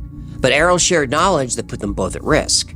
The military recorded every word Matilda said, but what they couldn't record was the telepathy itself, the communication that happened before Matilda spoke out loud. The stenographer got what Matilda chose to share. The rest was invisible. That arrangement worked as long as the military trusted Matilda. Eventually, that trust ran out. On August 12th, they separated Matilda from Errol. They wanted the alien on their own terms. No nurse, no telepathy. But Errol wouldn't cooperate, so the military decided to use force. Matilda watched from behind the glass partition. They brought in electroshock equipment and attached probes to Errol's head. They started low. When she didn't respond, they increased the current. Electroshock. The military thought they were innovating. It was the same tool the old empire used to wipe memories. Errol didn't resist, didn't react. She looked at Matilda one last time through the glass, and then she was gone. 1 second, awareness behind those large eyes, and the next, nothing. Just a lifeless gray doll on a table. The military spent hours trying to bring her back, but nothing worked. And Matilda knew nothing would. She wasn't sad that Errol was gone. She was relieved. And the military noticed. Whatever Errol shared with Matilda during those 6 weeks, whether it was written down or not, could never be revealed. She was forced to sign documents swearing absolute secrecy. If she ever spoke a word, she'd be convicted of treason and put to death. So she signed. 1947. The government covers up Roswell. They silence a telepathic nurse. Jackie Robinson breaks the color barrier. Big year for Black Ops. What? Eventually, Matilda returned to civilian life. Over the years, she had brief telepathic contact with Errol. She was able to piece together memories of her old life as a domain officer. She understood the technology and the techniques the prison used to keep us trapped.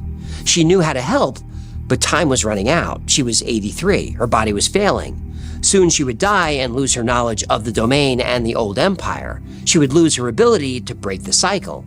By 2007, she was out of time. The package she sent to Lawrence Spencer was a desperate and final attempt. I'll be recycled through the amnesia process and stuck back into another baby body to start all over again, without any memory of what went before. These documents must be published. In 2008, Spencer released the transcripts as Alien Interview. It became one of the most famous alien contact cases in UFO history. But Matilda didn't live long enough to see it. She died before the book was released. The system that imprisoned her for thousands of years had pulled her back in, wiped, reprogrammed, and sent back to Earth. So there's someone out there right now who has Matilda's memories and the knowledge of thousands of lifetimes. She would be about 17 or 18 years old. She might be working a summer job, studying for finals, stressing about college. Most nights she scrolls through her phone, watching videos, texting with friends. But on those rare quiet nights, I bet she has a strange feeling that she's part of something bigger, that she's important, that she has a purpose that she can't explain. She has no idea that somewhere buried deep in her consciousness, underneath the homework and the drama and the phone that never stops, she has the knowledge to save the world.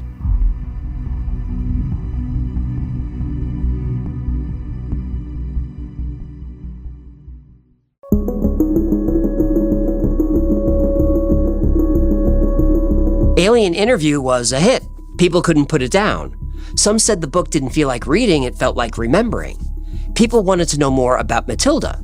What was her life like after Roswell? Does she have children or grandchildren? And the question everyone asked, who is Matilda now? In what body? Where? And if they could find her, they could help her remember. If they worked together, maybe we could finally be free of the prison. The first thing they looked for was her service record. It didn't exist. The military had no record of Matilda O'Donnell McElroy. But according to the book, she changed her name and was put into witness protection. She couldn't be tracked by name.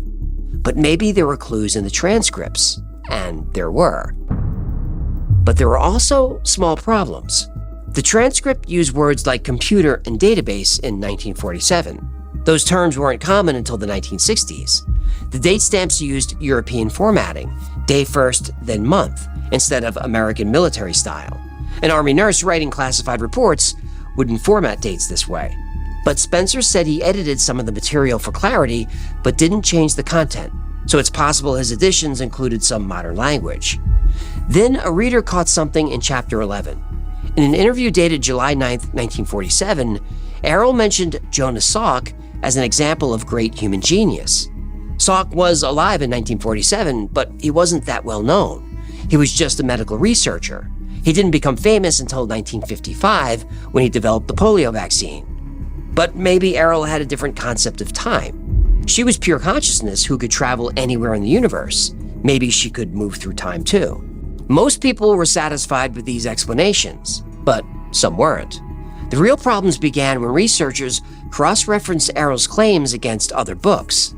All the evidence was pointing in the same direction. Lawrence Spencer made the whole thing up. But the truth is, he didn't.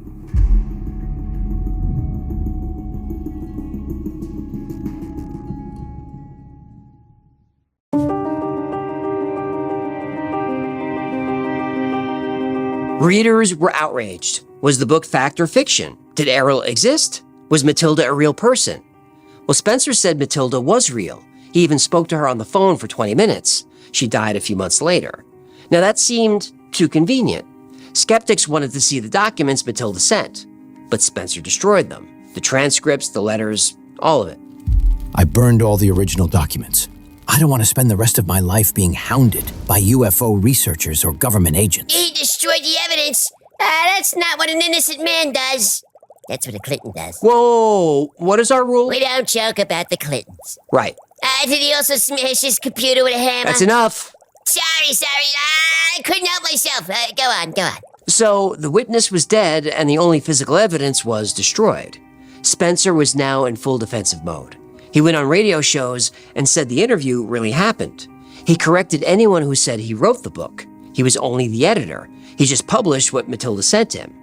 But to put any final doubts to rest, Spencer wrote a sequel. The book Domain Expeditionary Force Rescue Mission came out in 2011. It was labeled as science fiction. This time, Matilda is rescued from the prison planet and back on active duty with the Domain. Same characters, same mythology. Immortal spiritual beings trapped in physical bodies, given amnesia and recycled into new lives. Now these were common sci-fi tropes. So were implants, mind control, memory wipes. These details caught the attention of Bill Ryan, who went through Alien Interview line by line. Ryan was a UFO researcher and the founder of Project Avalon. The more Ryan studied Alien Interview, the more familiar it sounded. Doll bodies, implant stations between lives, the galactic war between rival civilizations, the prison planet, religions designed as alien control tools, all described as a space opera. These concepts weren't unique. They were stolen, in some cases word for word, and Bill Ryan knew exactly where they came from: the Church of Scientology.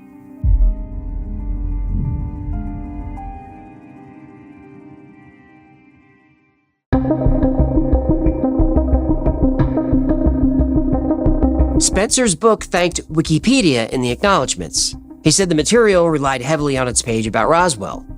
Thanking Wikipedia is not a good sign. And in 2000, he sent an email to Graham Hancock where he admitted he'd been a Scientologist for 31 years. He said a good deal of his earlier book applied the principles of L. Ron Hubbard. Now, he was talking about the Oz factors, but that tells the whole story. Spencer spent most of his life as a Scientologist. His first book applied Hubbard's principles through the lens of The Wizard of Oz. His second book applied the same principles through the lens of Roswell. And remember, his first book, The Oz Factors, was the book Matilda read. It was the reason she chose Spencer as the one person who might take her seriously. The origin story of the entire case traced back to a book based on Scientology. Yeah, so the whole thing is a conspiracy based on a religion, based on a sci-fi writer, huh? This is like an L. Ron Hubbard turducken. I don't Where's see- Shelly? But choosing Roswell for his next book was a good idea. The UFO community spent decades collecting real testimony from real people who were actually at Roswell. Military officers, intelligence agents, morticians, nurses, people who came forward at the end of their lives with nothing to gain and plenty to lose. Those witnesses exist. Their stories overlap in ways that are hard to dismiss. Spencer used that real mystery as his foundation. He built fiction on top of facts. That makes it feel real and grounded. And look, millions of people love this book. The reviews are amazing. People describe reading it in one sitting. More than a few said the story matched their memories. One person called it the most important book ever written. These people felt something. The source material was fake, but the emotion was real.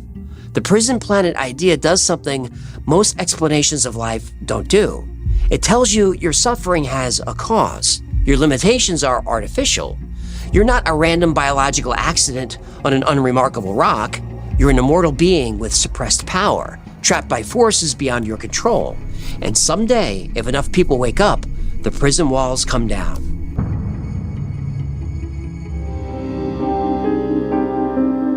It's a beautiful idea, but it's made up. But maybe that's the real lesson. Not that we got fooled, but that we were so ready to be. Spencer succeeded because people want a reason for why life is so hard. A guy who lost his wife to cancer reads this book and thinks maybe she's still out there somewhere, trapped in the cycle, just waiting to remember. A kid who never fit in thinks maybe she's something more than what the world tells her she is. That's not gullibility, that's hope. And maybe that's enough. We all know how this ends. Nobody gets out alive. And knowing that can feel like a curse. But it also means that every day you get is important. So don't waste time looking for a prison to blame or a cycle to break. Focus on joy right now. If you treat every day like it's your last, knowing you're gonna die isn't a curse, it's a gift. So treat it like one. So Josh, you pointed that one out to me, and I think you did you just share that you didn't watch the entire thing? You kind of shut it off after you got upset about them burning up the Bible? Yeah, so that was I did, because I didn't wait to see what the Y-Files take on the episode was. I don't know the guy's name, but I was just watching it and I'm like, this is such garbage. Like I can't even keep watching this. What a lie. Like so. He's not Christian either. So like it's one of those things like we don't put too many things that aren't Christian on here as an influence, but it definitely is a way to look at like the Project Bluebeam situation where we talk about this great deception. And it's, Project Bluebeam's a little bit more man-made, manufactured, where we see stuff in the sky and whatnot. But like, I mean, we started talking on one of the first podcasts about CERN and these portals being opened and how they're interdimensional between the second heaven and the first heaven and third heaven. I've heard that phrase so much recently, the first, second, and third heaven. I don't think I even knew about it a few months ago. And now I'm like, it's in my vocabulary. Yeah, the whole CERN thing, that one's just crazy what they're doing with CERN. And there's videos out there that talk about like, I worked there and I know they, have altered time and just all this weird stuff. And I'm just like, I can't even go down that rabbit hole right now. But this Y-Files video, so it's exactly what I feel like the devil would put out there if you're trying to ruin God and Christianity. Yeah. It just makes too much sense. Like, first of all, let's look at, this lady that can communicate with this alien, and the alien tells her, there's a reptilian race that's been holding us, basically into like a cosmic jail cell where our souls go up and they come back down and we just kind of repeat and we're stuck here. But they put Christianity in place to keep us in line, right? So if that was true, and these beings were so advanced and so amazing, why wouldn't they have put Christianity everywhere in the world and just had everyone follow Christianity at once? Why would you have it have to spread from one point of contact, from one Jesus dying, and then hoping that it spreads to everyone? Like, what if the disciples, the original 12 disciples, 11 became 12 again, what if they were just like, that seems like a lot of work. You know what I mean? Like, yeah. And then just Christianity goes nowhere and their entire plan falls apart. Right. Then we wouldn't be here. We wouldn't be. I mean, I can't imagine. Well, we still would. Like. Well, you and I wouldn't be doing this podcast, but no, we still would be here. It just doesn't add up when you actually start to look at the different things. Why would there be other religions that are older than Christianity? Rome could still be in charge of everything. That's why I'm saying we might not be here. Like, if Rome could be still ruling the earth, and like I'm sure they would have took over England eventually, and yeah, who knows? Because I think you came from Germany. My parents came from like Ireland, and like, yeah, I don't know, man. It's Pandora's box from there. Yeah, so just number one, like if they are that brilliant of a race that they can literally put our souls into bodies, they would have a different plan than this, number one. Yeah. Number two, I always find it amazing that it's this reptilian thing, right? Because we've heard about the reptilians so many times. Isn't it kind of coincidental that the snake was what got Eve to eat the Bible and then lost Right. its legs? So really the snake originally had legs because it said God forced it to the ground to slither on the ground as a punishment. So originally the snake had legs. Mm-hmm. On top of that, in Revelation, Satan is referred to as the dragon. Mm-hmm. Not a snake, but the dragon. And so to me, seems a little coincidental that it's reptilians. Yeah. We're talking about Satan. Like we're talking Right. about Satan. So But yeah. the Greys, what would you? I mean, just hypothetically, the Greys, what would you track that to being? I call them the Greys because that's what they look like in the video. Like they look like the typical alien with a smaller, not Yeah, Are they angels? Are they I don't know. I've wrestled with this one in my head so many times. I don't believe they're angels for sure, but I do think. I mean, I don't think a possibility that I've thought of is that they're just an artificially created being that can house fallen angel spirits or Nephilim spirits.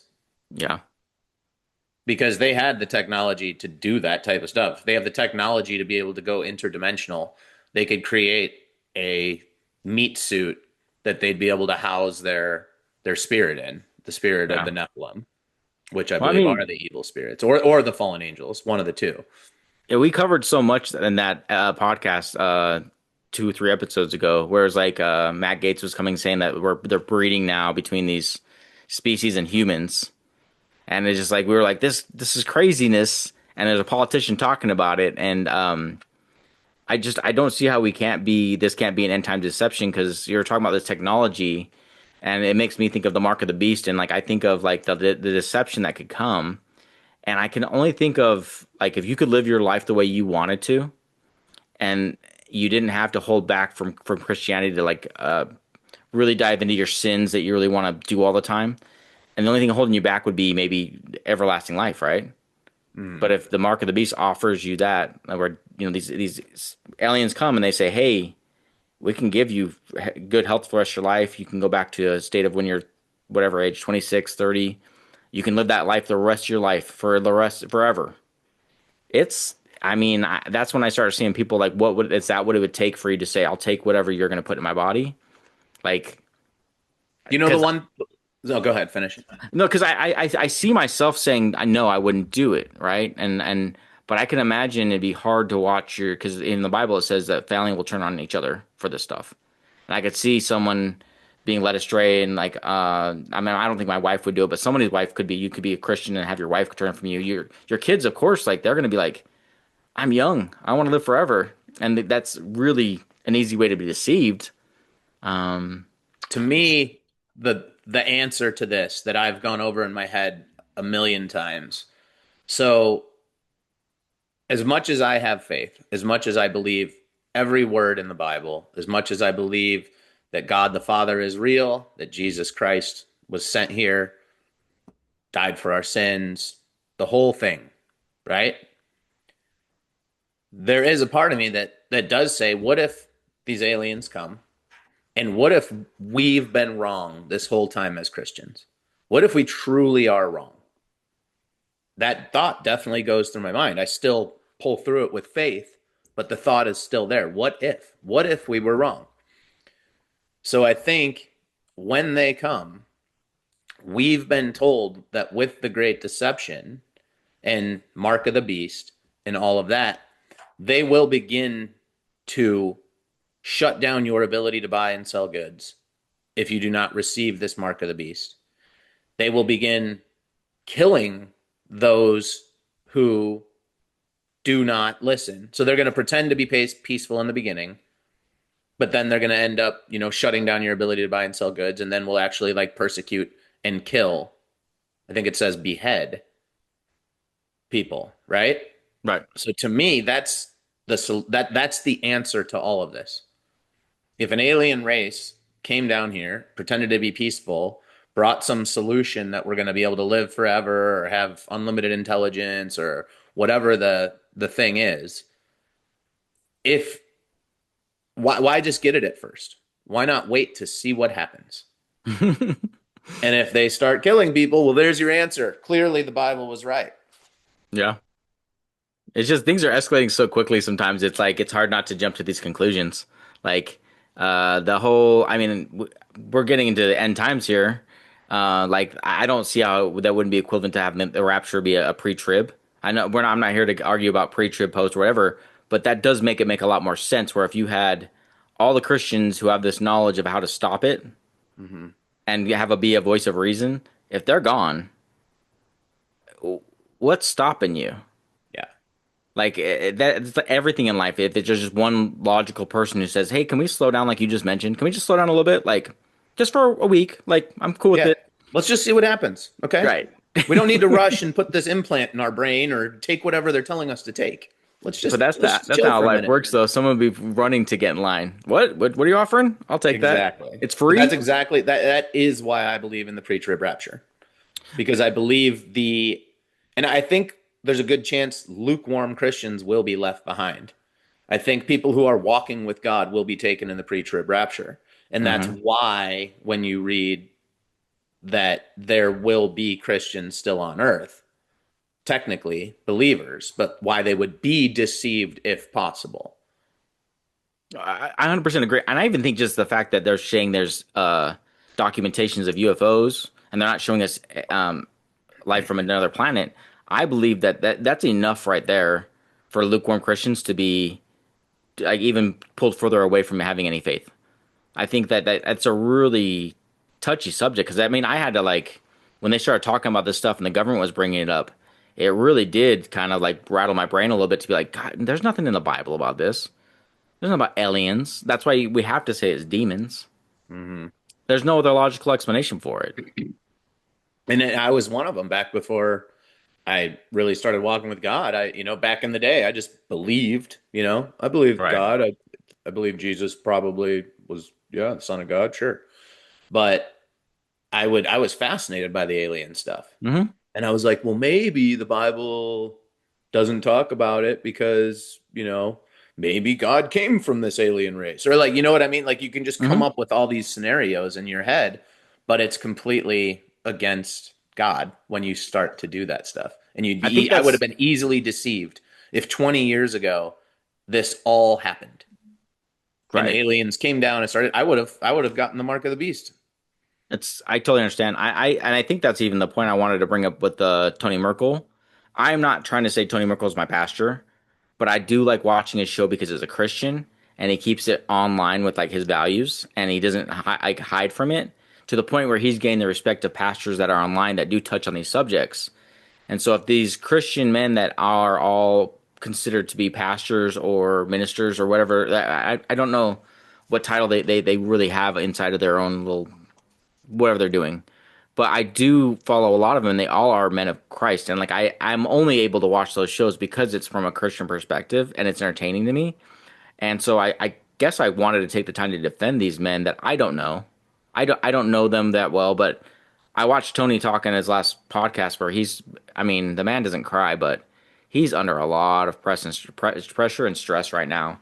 And I guess this is the last thing he needed was this, but he felt like he needed to vindicate his friends and say, hey, I invited them to this meeting. It's my fault they're there. Perry Stone kind of threw the flag up and said, this is happening. And they're all kind of being, Larry Rangland had a little bit to do with it too. But that being said, I think that there needs to be a room for us to talk about this. And if it can't be at church, YouTube's a great place for this. Come watch our show. Definitely. What do you have next for us, Steve? Actually, should we end with a Bible quote before we move on to that? We do need to enter the Bible quote, and then I was going to move on to the last part of. I'll tell you when you're done with your Bible verse. Okay. So our first three topics, my first three Bible verses, could just be interchangeable, basically, for the topics that we've gone over today. But my next one is actually Proverbs chapter 19, verse 9. A false witness will not go unpunished, and the breather of lies will perish. And so I kind of stuck with a theme because our entire theme has been about deception, and I found different quotes that are basically just reminding people of the punishment that will come for those who are part of the deception. Amen. The part I have next is the extended part of the interview that I was showing you earlier with Tony Merkel.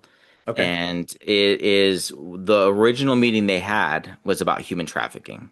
And I'm going to leave it at that, and then we'll get into it afterwards, because I think this is going to go right into my theme of what we whisper today, we scream tomorrow. So. No, you're good completely, because I get it. And I think I was way more vocal in that meeting than I thought I was going to be. I felt like I was going to be way more reserved like you were and just taking the information. But I remember the trigger point for me was he started talking about Aleister Crowley and Lamb, and then it just went, I don't know what happened after that. I was just engaging with him thoroughly throughout the rest of the time because he, hit a trigger for me. He brought in the occult world.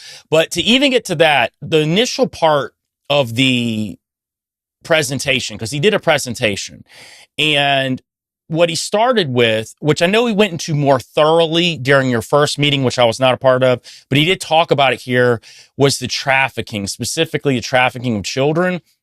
And he talked about organ trafficking, he talked about sex trafficking, and he talked about psionics trafficking.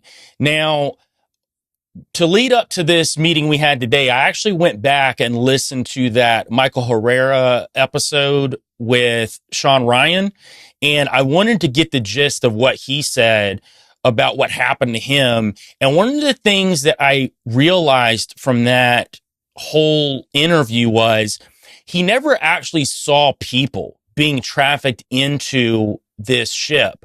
What happened was when he got roped into all these proceedings through Stephen Greer, he met a guy who was a scientist who was working in those departments, and there was tubing that he saw going into these 8 by, I think he said 6 or 8 by 8 boxes, and he didn't know what they were. And the scientist told him, well, that was to pump oxygen and whatever else into these boxes where these people were being trafficked. So I think at that point he realized that, it wasn't drugs, it wasn't some other illegal things like weapons or anything like that, which he originally thought for years. So that's where Michael Herrera got this idea of it being people, which makes a lot of sense now that he talked to the scientist who's also a part of these whistleblower proceedings. But it ties right directly into all of this trafficking. And what's interesting too, one of the terms that the guy who was giving the information to us brought up was a Greek term called pneumatica porneus. And pneumatica porneus also ties into the word corn for the YouTube people to understand what that means. But basically, it means spiritual prostitution or spiritual immorality, but it could also mean, and I thought this was interesting, spiritual or metaphorical whoring after other gods or idols, which we'll find here specifically when we find these connections to these ancient gods, because he talks about actual connections that these groups who are bringing these children, specifically the ones for psionics, and we'll talk a little bit about Jake Barber today, but specifically these kids for psionics to these entities. And he is talking about how that it is all being roped into these ancient Mesopotamian gods and these deities. And I thought that was fascinating. And I know you and I've talked about it a lot, but I would love to hear your thoughts now on it and what you were thinking when he brought that up, because that's interesting for that to be tied also into these government operations. Yeah. I honestly, that word, I'm surprised you remember, because I was like, Parnea, what? But I guess I walked away from that portion more distressed. I mean, that might be the most distressing part of this whole thing, was the human trafficking side of it. It's not often talked about, and it's not often thought about for me, at least up to that point. It's just something that falls in the back of your brain. And knowing that the stats, and I've known the stat for years now, and I think it needs more attention, to be honest with you. I think it's on average 420 million or 420,000 children a year go missing in the United States alone. And I think the United States is the largest, leading the charge on missing children.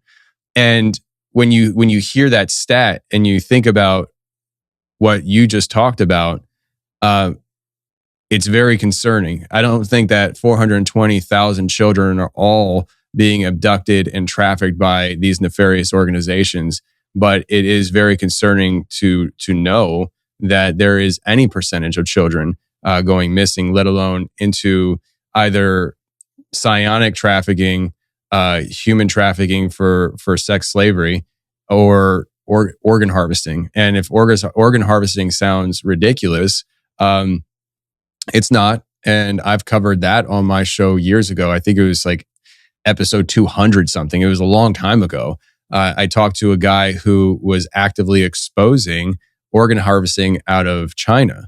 And he talked about the Uyghur Muslims in China and how they're in concentration camps. Nobody talks about it. Nobody cares about it.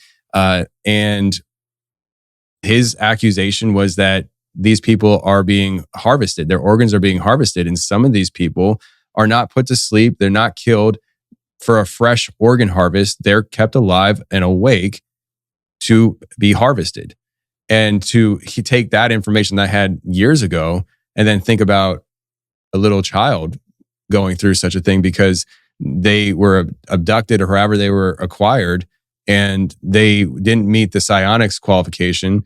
They didn't meet the physical looks qualification. So they were rendered to being harvested. Like that's a disgusting thing that is happening in this world. And, we talk about this stuff. We talk about Epstein and all that. This is the reality is there is absolute suffering in this world of the innocent because of people who, in my mind, are 100% controlled by demonic forces. This is a deep, dark spiritual war, and I don't need to tell you that. I know you've studied it and you understand the spiritual implications behind this.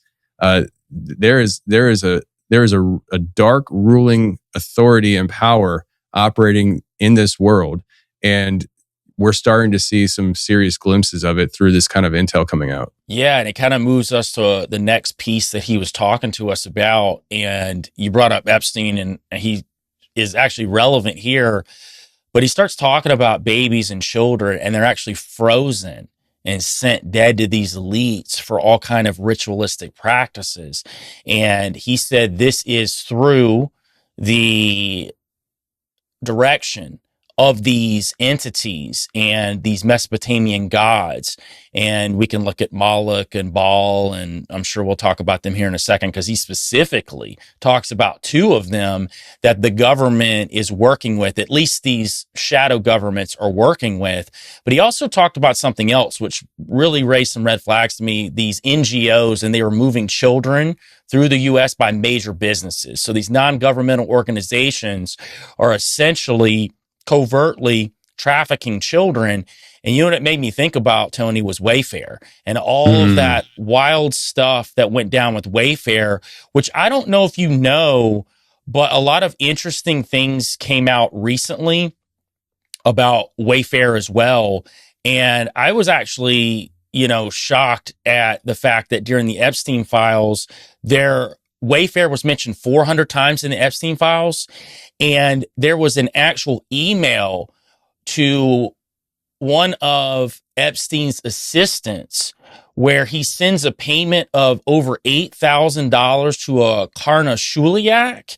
And it's very in line with the price tag that was going for some of these armoires and dressers and shoes and things that were being talked about through Wayfair. And this is exactly it. Non-governmental organizations moving children through the U.S., through major businesses. And it really made me think about that and the fact that this is probably happening way more than we think. And if we have these major billionaires who run these corporations who are also involved with this, they're using legitimate companies as a cover to be able to traffic children. Tony, there's no way that over 500,000 children go missing just in the U.S. alone every year without there being some sort of government operation in cahoots with some of these other organizations to make it happen. Yeah, I had not heard about that. I'm trying to, I was just looking around to see if I could find it real quick because I was like, I had not heard about that. And that is, I totally forgot about the Wayfair stuff from, what was that, like 2021, something like that? And those thoughts, maybe conspiracies back then, but I had no idea that there was a correlation to the Epstein files and what was in there. Is this a widely known thing, or did you recently kind of find this? It was going around with the Epstein files. I actually, which I'll show on the screen when I was talking about it, the actual Epstein file of the email between he and his assistant, so people can see it on the screen. But yeah, it was going around during that period of time, and it just resurfaced the whole Wayfair conspiracy again. Now, just for fun, I asked Google AI, and of course they said, oh, this is just unfounded and it's not real. And it's like, no, it's literally in the Epstein files. You can find it everywhere. So no, it's definitely there. And when he brought that up, that's immediately where my mind went. And just because it was so prevalent in the Epstein files too, I said, this is just one example of what about all these other things and these other companies that we don't know about that's operating with the same type of impunity with governments. Yeah. It kind of, it does put things in perspective. And I'm never somebody who says that, I don't think that the frontline people that we recognize in our government are the ones that are hands-on doing this stuff. No. It's layered. It's people who've been there a long time, probably longer than the people that we recognize. And hearing you talk about this kind of just throwing me for a loop, because I'm now thinking about like the implications of that and where that goes. And I kind of want to I'm going to disconnect from you right now, and I'm just going to go bye-bye. I'm going to go look into it because I don't know what to say to that. That was a curveball. I'm really stunned by that. Wow. Yeah. And So Josh, I felt like this has to be talked about. Like I literally, you and I were talking, I think it was in February, and right before the US and Israel attacked Iran, or however that situation went down. I don't remember either who attacked who first, but we literally were talking about the Epstein files, and we're like, they're gonna have to do something to get the attention off of this. And the war kicked off like right that second. War and then aliens. No more talk of Epstein files, or barely any. And so I'm curious to get your thoughts on, because these meetings were bringing about conversations about Epstein and going back to this, because that's what part of the conversation was this thing shook under the rug as quickly as possible with these pastors, because they're like, okay, it's all not real. It's not good, because you have to discredit these guys as quickly as possible in the mainstream media, because they're like, we can't be talking about Epstein. Well, I guess first of all, from that video, I did not know anything about Wayfair. Mm-hmm. I had no idea they were involved in all this. And I have bought things from Wayfair before, and I will never again buy anything from Wayfair. This whole entire topic right here, just it makes me feel sick to my stomach. Like, sex trafficking is one thing, horrible, disgusting, whatever, but we're talking about this organ harvesting. We're talking about these satanic rituals and whatever they're doing.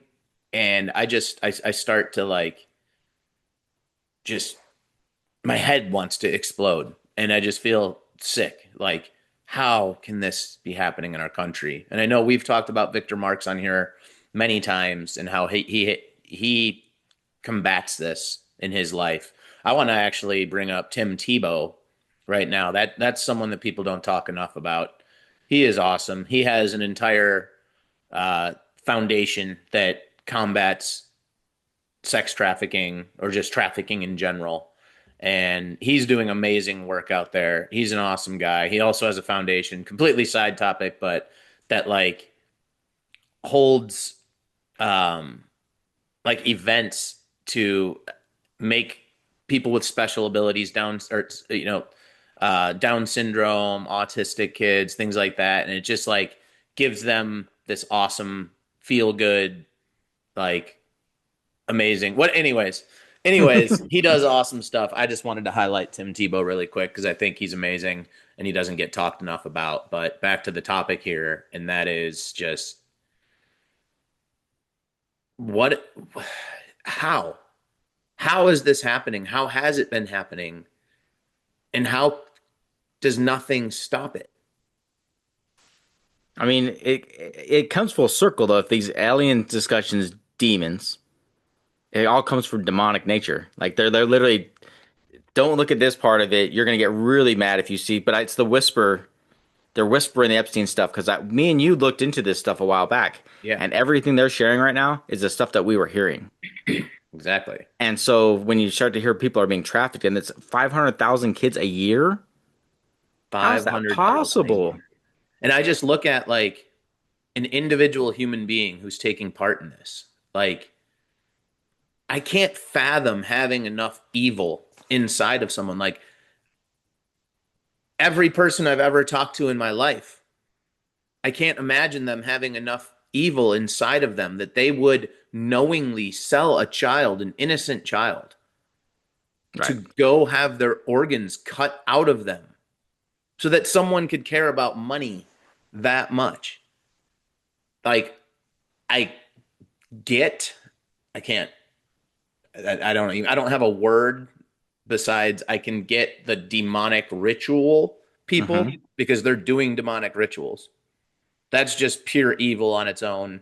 They're demonic. So when I say I don't get, but like, you know what I hope you know what I'm saying. Well, but even the rabbit hole that you had me go down with the fall of the cabal. And we talked about this on one of our podcasts where it was how do you say the word for the blood? Adrenochrome. And I remember watching that, and I just remember I was all on board. Like, this makes sense. And then they talk about them using that to help them stay young. And I was like, oh, I don't know if I can get down. I can show anybody this video. This got a little crazy.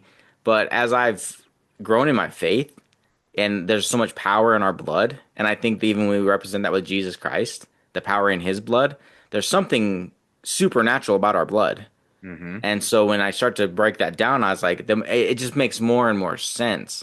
And how are we're sitting there talking about aliens and the wars? Like, the war we should be fighting is stopping people from taking kids.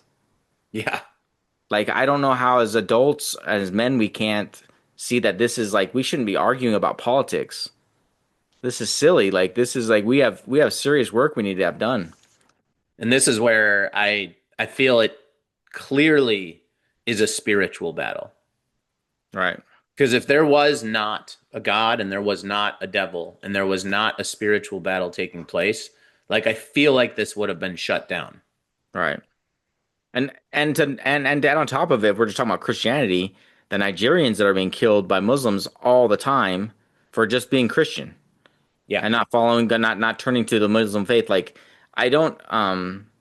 we haven't publicly declared what we're going to do with our podcast yet. We could be monetized already. And I'm waiting to either start a foundation out of our own to try and help donate money to, or give to a cause of something that we find admirable. But these two things right now, like, would be the first two things I would even consider: stop human trafficking, or stopping the killing of Christians, and maybe a little bit of both. But there are two things that I like. They really make my blood boil. Like the point we were talking earlier where people get mad.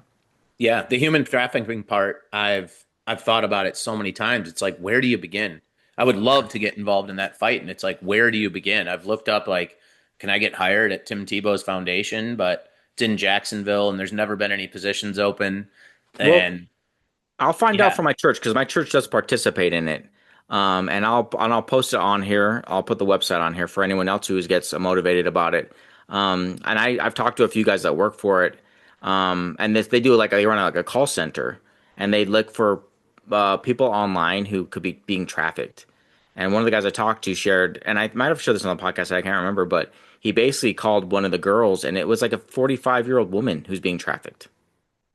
Wow. It's not even all kids. It's like literally immigrants that get like pushed into these situations where they're being held hostage, and they'll act like they're calling for their services, and then they'll be like, if you're not in an okay position, like they'll try and help them out. So there is services, and I'll post it, because why not? But I agree with you 100%. Like the more needs to be done, and I think.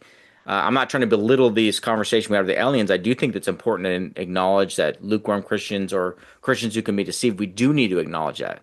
But if we think that the most evil thing in the world right now is how we're being manipulated with aliens, there's stuff far more sinister going on that we can know the devil's at work at. Absolutely. And every aspect of the things that we see in the media leads to covering up this one topic. The whole Epstein thing. And that's just a part of this entire topic. But every single thing in the media revolves around covering up probably the biggest conspiracy ever on this earth. And that's the trafficking that's happening. Because you can't be in charge and let people know all the bad things you did. Because then you can't be in charge anymore. Yeah. So... absolute power absolutely corrupts. Sure does. So I do have a solution, though. We were going to do this part of our podcast last week. But before I give the solution, do you have one more Bible verse for this? I do. I do. It's oops, wrong thing there. And this is just a reminder. Like I said, this is a spiritual battle, but it's Ephesians chapter 6, verse 12. For we do not wrestle against flesh and blood, but against the rulers, against the authorities, against the cosmic powers over this present darkness, against the spiritual forces of evil in the heavenly places. And I mean, pretty clearly, we are in a spiritual battle every day of our lives. That all the way down to the little things that we deal with in our own lives on, just having fear over certain things or anxiety or, financial troubles, health troubles. We deal with spiritual battles just in our daily life, but it rolls all the way up to the top. And like we're talking about with this human trafficking, that is a spiritual battle at the grandest of scales. Amen. Shout out to Truth Be Told. I took some of the clips from one of their sermons from Joby Martin at Church 1122. He basically had a sermon that I watched the entire thing after seeing clips of it. It's fantastic, and I'll leave anything that I posted on here. I'll leave links in the description of the video so you can catch the full things. I know sometimes it's great to see the entire thing in context, and leave us a comment if we missed anything or whatever. But this sermon, do you know who Joby Martin is? No, I don't. He's excellent. He's a guy's guy, and I really enjoy his sermons. But I'm gonna play the clip first of everything, and then we'll talk about the solutions for things going forward. We're in the second week of this series called Stand Firm and Act Like Men. You guys know that it's rooted in 1 Corinthians chapter 16, verses 13 and 14. The hub of the middle of this wheel is act like men. The imperatives around it are how we are to be these kind of men. So it says this: be watchful, stand firm in the faith, act like men, be strong, let all that you do be done in love. That first imperative is to be watchful. This is actually a military term. Some translations translate it to be on guard, to be alert, to be on watch. For those of you that have served us in the military, first and foremost, thank you very much. But military and first responders, you know this. If you are on watch, that means you are put in a place, put in a position, and your role is not about you. Your role is to defend some other people that need you to defend them. And you've heard me talk about this a million times. Ladies and gentlemen, we are at war. That we have an enemy, and he's a thief. He's trying to take something that's not his. And the only thing that he wants to do is kill, steal, and destroy. And when God anointed and appointed you to be men, he has appointed us to be providers and protectors. That we are called to stand on that wall, which means that we're at war, that the enemy's trying to take you out, men. Why? Because if he can take out the defender, then by definition, then the people that are the most vulnerable, that we know and love the most, they will be defenseless. In fact, most of the pain that is experienced in this room is because some man didn't do what he was supposed to do. I hope you realize that. Wow. One of the biggest hindrances to people understanding and knowing who God is the pain that was caused by, a lot of times, their dad. Some man did not do what he was supposed to do. And so we are to watch out, to stay alert, to be on guard. Now, when I think about what it means as a man to be the watchman on the wall, a scene comes to mind for me. That there's a courtroom, Colonel Jessup is sitting there, and you hear these words, "Son, we live in a world that has walls, and those walls have to be guarded by men with guns. Who's gonna do it? You, Lieutenant Weinberg? I have a greater responsibility than you could possibly fathom. You weep for Santiago, and you curse the Marines. You have that luxury. You have that luxury of not knowing what I know, that Santiago's death, while tragic, probably saves lives, and my existence, while grotesque and incomprehensible to you, saves lives. You don't want the truth because deep down in places that you don't talk about at parties, you want me on that wall. You need me on that wall. We use words like honor, code, loyalty. We use these words as the backbone of a life spent defending something. You use them as a punchline. I have neither the time nor the inclination to explain myself to a man who rises and sleeps under the blanket of the very freedom that I provide and then question the manner in which I provide it. I would rather you just say thank you and went on your way. Otherwise, I suggest you pick up a weapon and stand on post. Either way, I don't give a darn what you think you're entitled to. And then Tom says, he asked for the truth. Remember this? And you can't handle the truth. You remember this? Now, if you're looking for it in the Bible, you're not going to find it there. Men, we were created to be on that wall. We have been called to watch out on that wall. Yes. This is what Paul means when he tells men, watch out, be on alert, you're on watch. Because we are at war. I'm so glad that we did child and family dedication. We picked it on purpose. Because I want you to hear this, man. Every time there's a great move of God, the enemy tries to take out a generation of children, especially young boys. You realize this? And what would you do, men? What would you do if somebody literally broke into your house and tried to take your kids? You would do whatever it takes. Yeah. I heard shoot them. Praise God. That's what you do. Shoot them in the face. Would you call 911 if they're bringing something to clean up with? Yes. Amen. Amen. The first responders around here will be like, please do, all right? You'd help us out. Don't you realize it's happening every single day? But when we are not on guard, when we are not on watch, then it's like the enemy comes in and is just taking families, breaking them apart, taking kids out. And a bunch of men got to get off their blessed assurance and say, not on my watch. Listen, for the next few years, one of the things that we're going to lean heavily into in this church is that we're not talking down to the upcoming generation. We are speaking life into them. Listen, amen. If you are 18 and under, so if you're under 19, if you're 18 and under, I want you to stand up right now at all of our services, at all of our campuses. I want you to stand up, 18 and under. Let's go, let's go, let's go. Stay standing, okay? Stay up. Yeah, look around. Listen, the whole front 3 rows at St. John, just sit up. You got it? Listen to me. Man, we are so for you. I want you to look around at all these people and all this influence And all these old people, look at these old people next to you, okay? We live in a world that's lying to you. We live in a world that's trying to beat you down. We're living in a world that wants to kill, steal, and destroy you, but not on our watch. We are here for you. Amen. I believe God has a purpose for you and a plan for you. And I believe this upcoming generation is going to be one of the greatest generations because God is rising up an army of world changers. And 1122 is going to be the place that launches you into this world to push back darkness. We love you. We're fighting for you. Amen. And we will stay on that wall for your sake. Amen, church. Gets me fired up, man. Yeah. Yeah. How about you? Yeah. Yeah. That's very anticlimactic, Josh. Well, I don't know. I don't like when pastors go tell people to shoot someone in the face, but yeah, I don't know. What do you? Let me hear your thoughts. I thought it was fantastic. I think he's telling men to stand up and be men. They do need to stand up and be men. We all do. And we need to fight this war.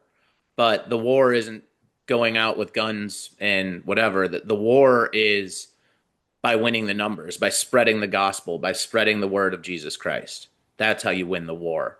Okay, but the man just said if someone is breaking into your house with your kids there. Yes, I get that. What are you going to do, Josh? You use the reverse psychology on yourself. I guarantee you'd have a gun in your hand too. I'm not saying you have to shoot them, but I'm saying I think I love you, and I think that sometimes you'll take that to. I get what you're saying. I think if you listen to other sermons by Joby, you'd be like, this guy's awesome. So no, I think he had a lot of other good stuff to say. I just didn't like that part. I don't think that has any place to. I don't know. I just don't like that part. Well, I will shoot someone in the face if they break into my house and go after my kids. So you can hear if you. I had to at a last resort. Maybe we should start this segment over. Why? I don't know, because it's going a little sideways on us. I just got done saying I'd shoot someone in the face, so. Yeah, I guess there is that. I was trying to relate it to the Epstein stuff. Yeah. And aliens. If there's a demon that comes in your house, you're going to shoot in the face? No, yes. I'm going to call on Jesus. Okay.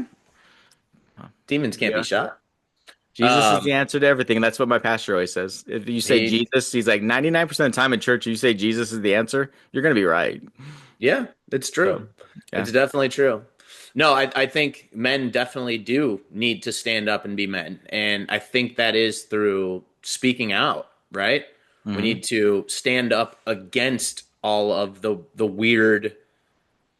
weirdness in the world, all of the things that are against God. Yeah. And that's what's happened to our country is, number one, people didn't teach their own children about God. Kids grew up not going to church. Kids grew up not knowing anything about Jesus. And they strayed further. And over a couple generations, you stray further and you stray further. And you no longer even have the majority. And when I read the Bible, I look at like Old Testament times. And God talked about things as nations. He didn't really even ever talk about individuals.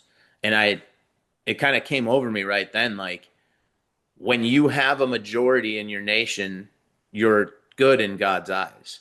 When you have a minority, you no longer have that power.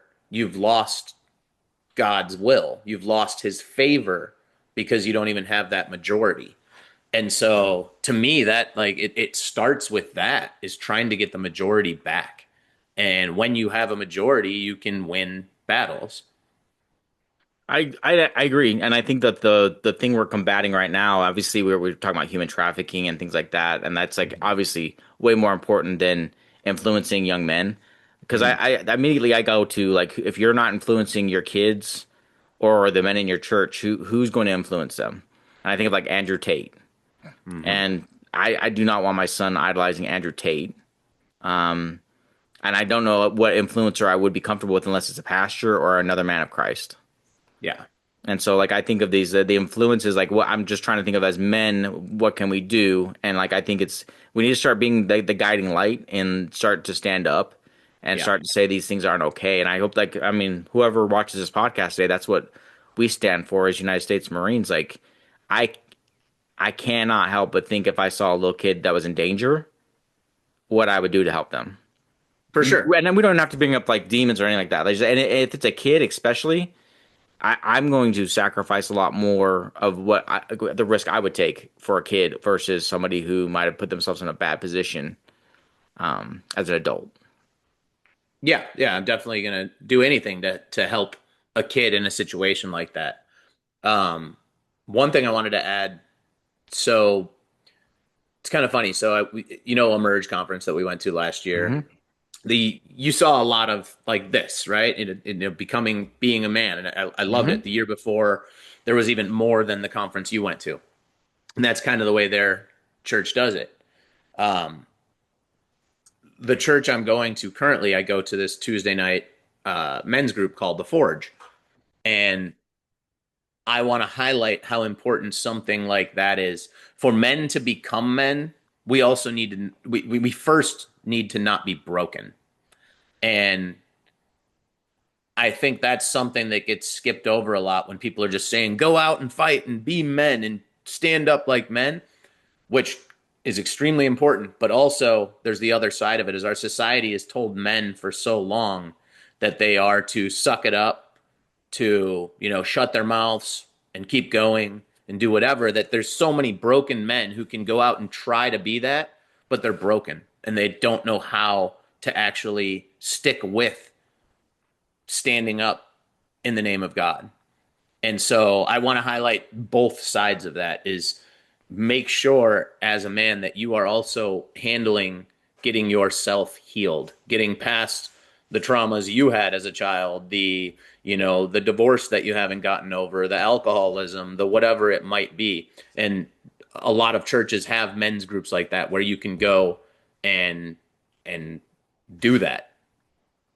Mm-hmm. And you coined this for me, at least, like, I don't know if you made it up or not, but the soul talk. Mm-hmm. I think a lot of times men, like the way you're describing it, is you alienate yourself and feel like you shouldn't talk about the things that you're going through are hard. And like, that's the exact opposite of how you should treat the situation. Like, even if it's something that you're not proud of, Jesus even tells you, confess to your friends. Was it in Jesus? I might be getting that wrong. It's in the Bible for sure, where it just confess to your people in your church. Confess to your friends, confess to people, share what you're going through.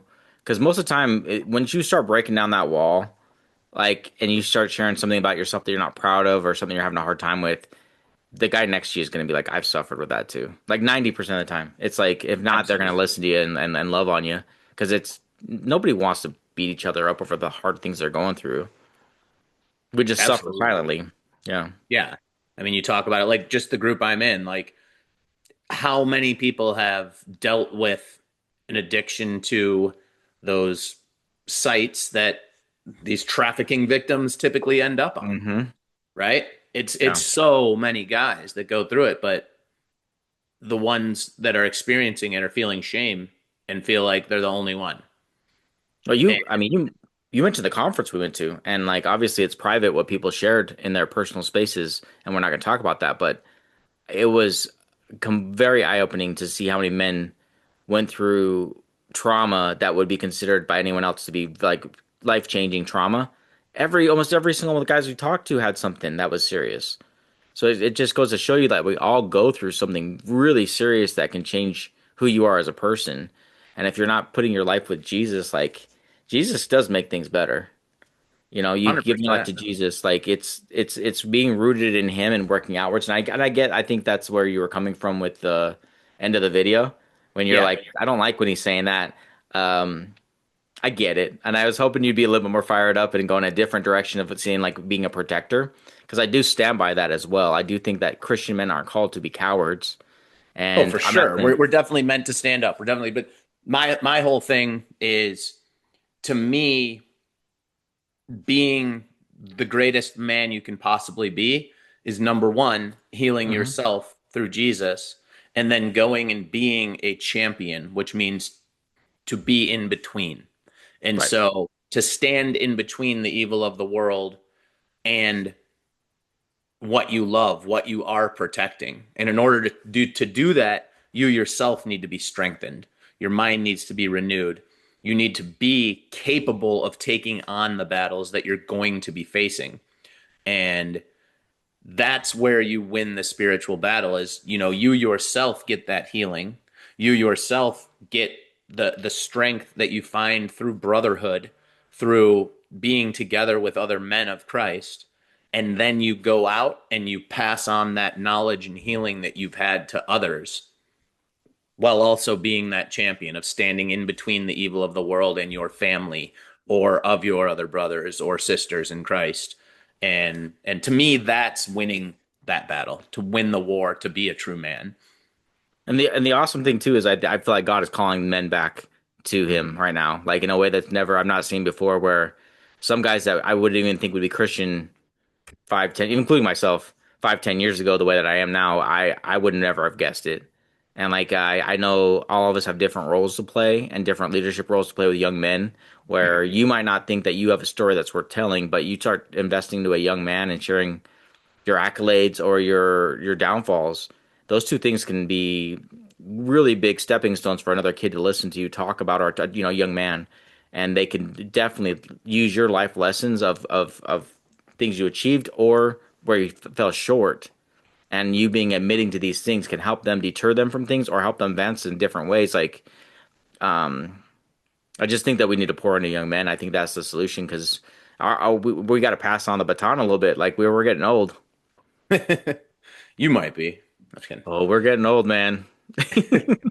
Only if you say it, Steve. No, Okay. no, I agree completely. And I think it is amazing how many people you are seeing come to God right now.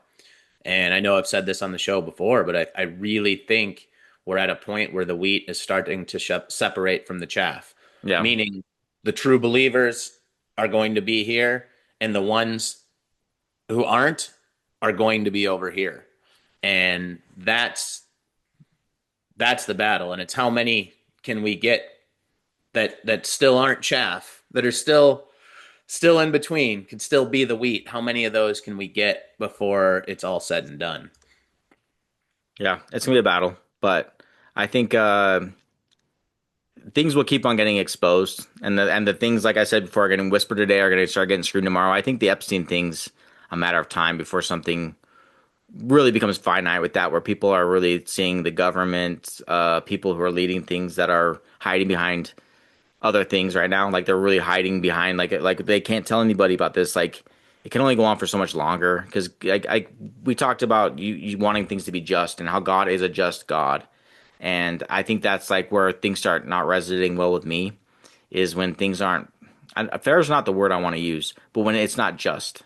Yeah. When there's injustice and there's people being mistreated, and that's when like I start to saying, okay, there's something needs to change.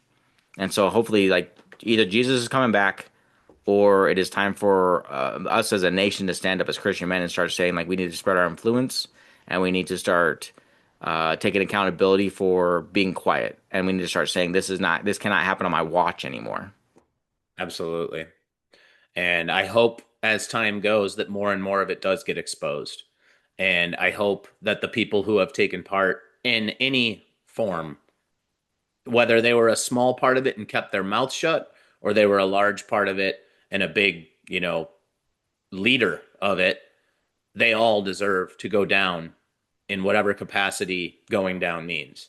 And I really hope we get to see that. Because to me, out of everything we talked about on today's episode, the alien stuff, crazy. Just where is all this going? Right. All we can do is sit and watch and wait. But this trafficking aspect, that is something that we can involve ourselves in some way, whether it's, like you said, finding a way to give money to the organizations who are fighting it, or can actually volunteer and be parts of it. But, or just, speaking up, emailing our congressmen daily saying that we want all of the Epstein information, whatever it might be. We can all be doing something, and we all need to stand up and be doing something to fight that, because 500,000 kids a year disappearing, and talking about just the disgusting atrocities that are happening with those disappearances. It can't continue. Like you said, it's just the greatest injustice. And do you have a Bible quote for this portion of the podcast as well? Actually, I had two to finish off with this one because there's kind of two parts of it. Let's hear it. Oh, actually, no, I'm sorry. I already did the Ephesians. For do we not wrestle against flesh and blood, but against the rulers, against authorities, against the cosmic powers over this present darkness, against the spiritual forces of evil in the heavenly places. And I wanted to finish with one of my favorite Bible verses, and that's Joshua 1:9. Have I not commanded you? Be strong and courageous. Do not be terrified nor dismayed, for the Lord your God is with you and will bless you wherever you go. And that is a command from God. Have I not commanded you? He's not recommending that we should be strong and courageous. He's not recommending that we should not be afraid. He's telling us. He's commanding us, be strong and be courageous. That is what he put us here to be as men of God, to be strong and courageous. And then he goes on to let us know that he will be with us and will bless us wherever we go. And so if we are living with that courage, if we are living a life of strength, God is with us. We have nothing to fear. He told us, he commanded us not to fear. To me, that's one of my favorite Bible verses. It's a constant reminder anytime I start to doubt anything. Well, I also want to give a shout out to the female people that watch our show too. Like I mean, we need strong women right now too. It's that applies to everybody. I think we kind of center ourselves towards guys because it's that's what we do. Normally, like we're Marines and we kind of think of it that way. But like I mean, I think that everything we just said echoes towards women too, and other things that they need to stand up and. It's a united body of the church. Like men need to stand up and be men, and women need to be women. And that's the line's been drawn there in our society where maybe women feel like they're supposed to be a certain way that the Bible doesn't tell you to be. And that's not even like saying like put you in your place and put you in the kitchen. That's not what I'm saying at all. There's very powerful women of God that like I admire and I think are fantastic, and it's anything but powerful. Like I think a woman's place when they're doing it the right way. Women are as influential and as important as men are. 100%. We're all children of God, and we all have our role to play, and all of us are to walk with that courage. Amen. It doesn't say men go walk with courage. Okay. Well, I don't have anything else to show you, Josh. Okay. I don't want to make you any more mad. I got a video of someone's. Never mind. I don't have any video. Yeah, I think we talked about some disturbing topics today all around, and all we can do is try to leave with uplifting spirits because we walk with joy.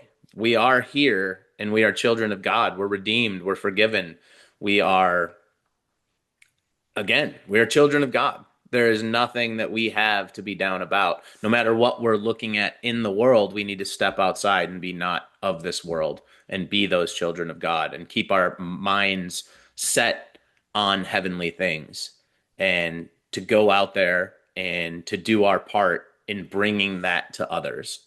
And that's what we can do. And when we can do that, we are improving the world that we live in. And just for anybody who's new, of course, we're not going to ask you to like, share, or subscribe. But if you feel the urge to do it to help spread our word, because that's what YouTube needs, please do so. We started this initially to share what we believe is to be the truth, that Jesus Christ came and lived the perfect life and died and rose again and basically died for our sins and is our Savior. We've tried to put back a playbook over the since September of like, if Jesus came back tomorrow, what did we want to say to everybody?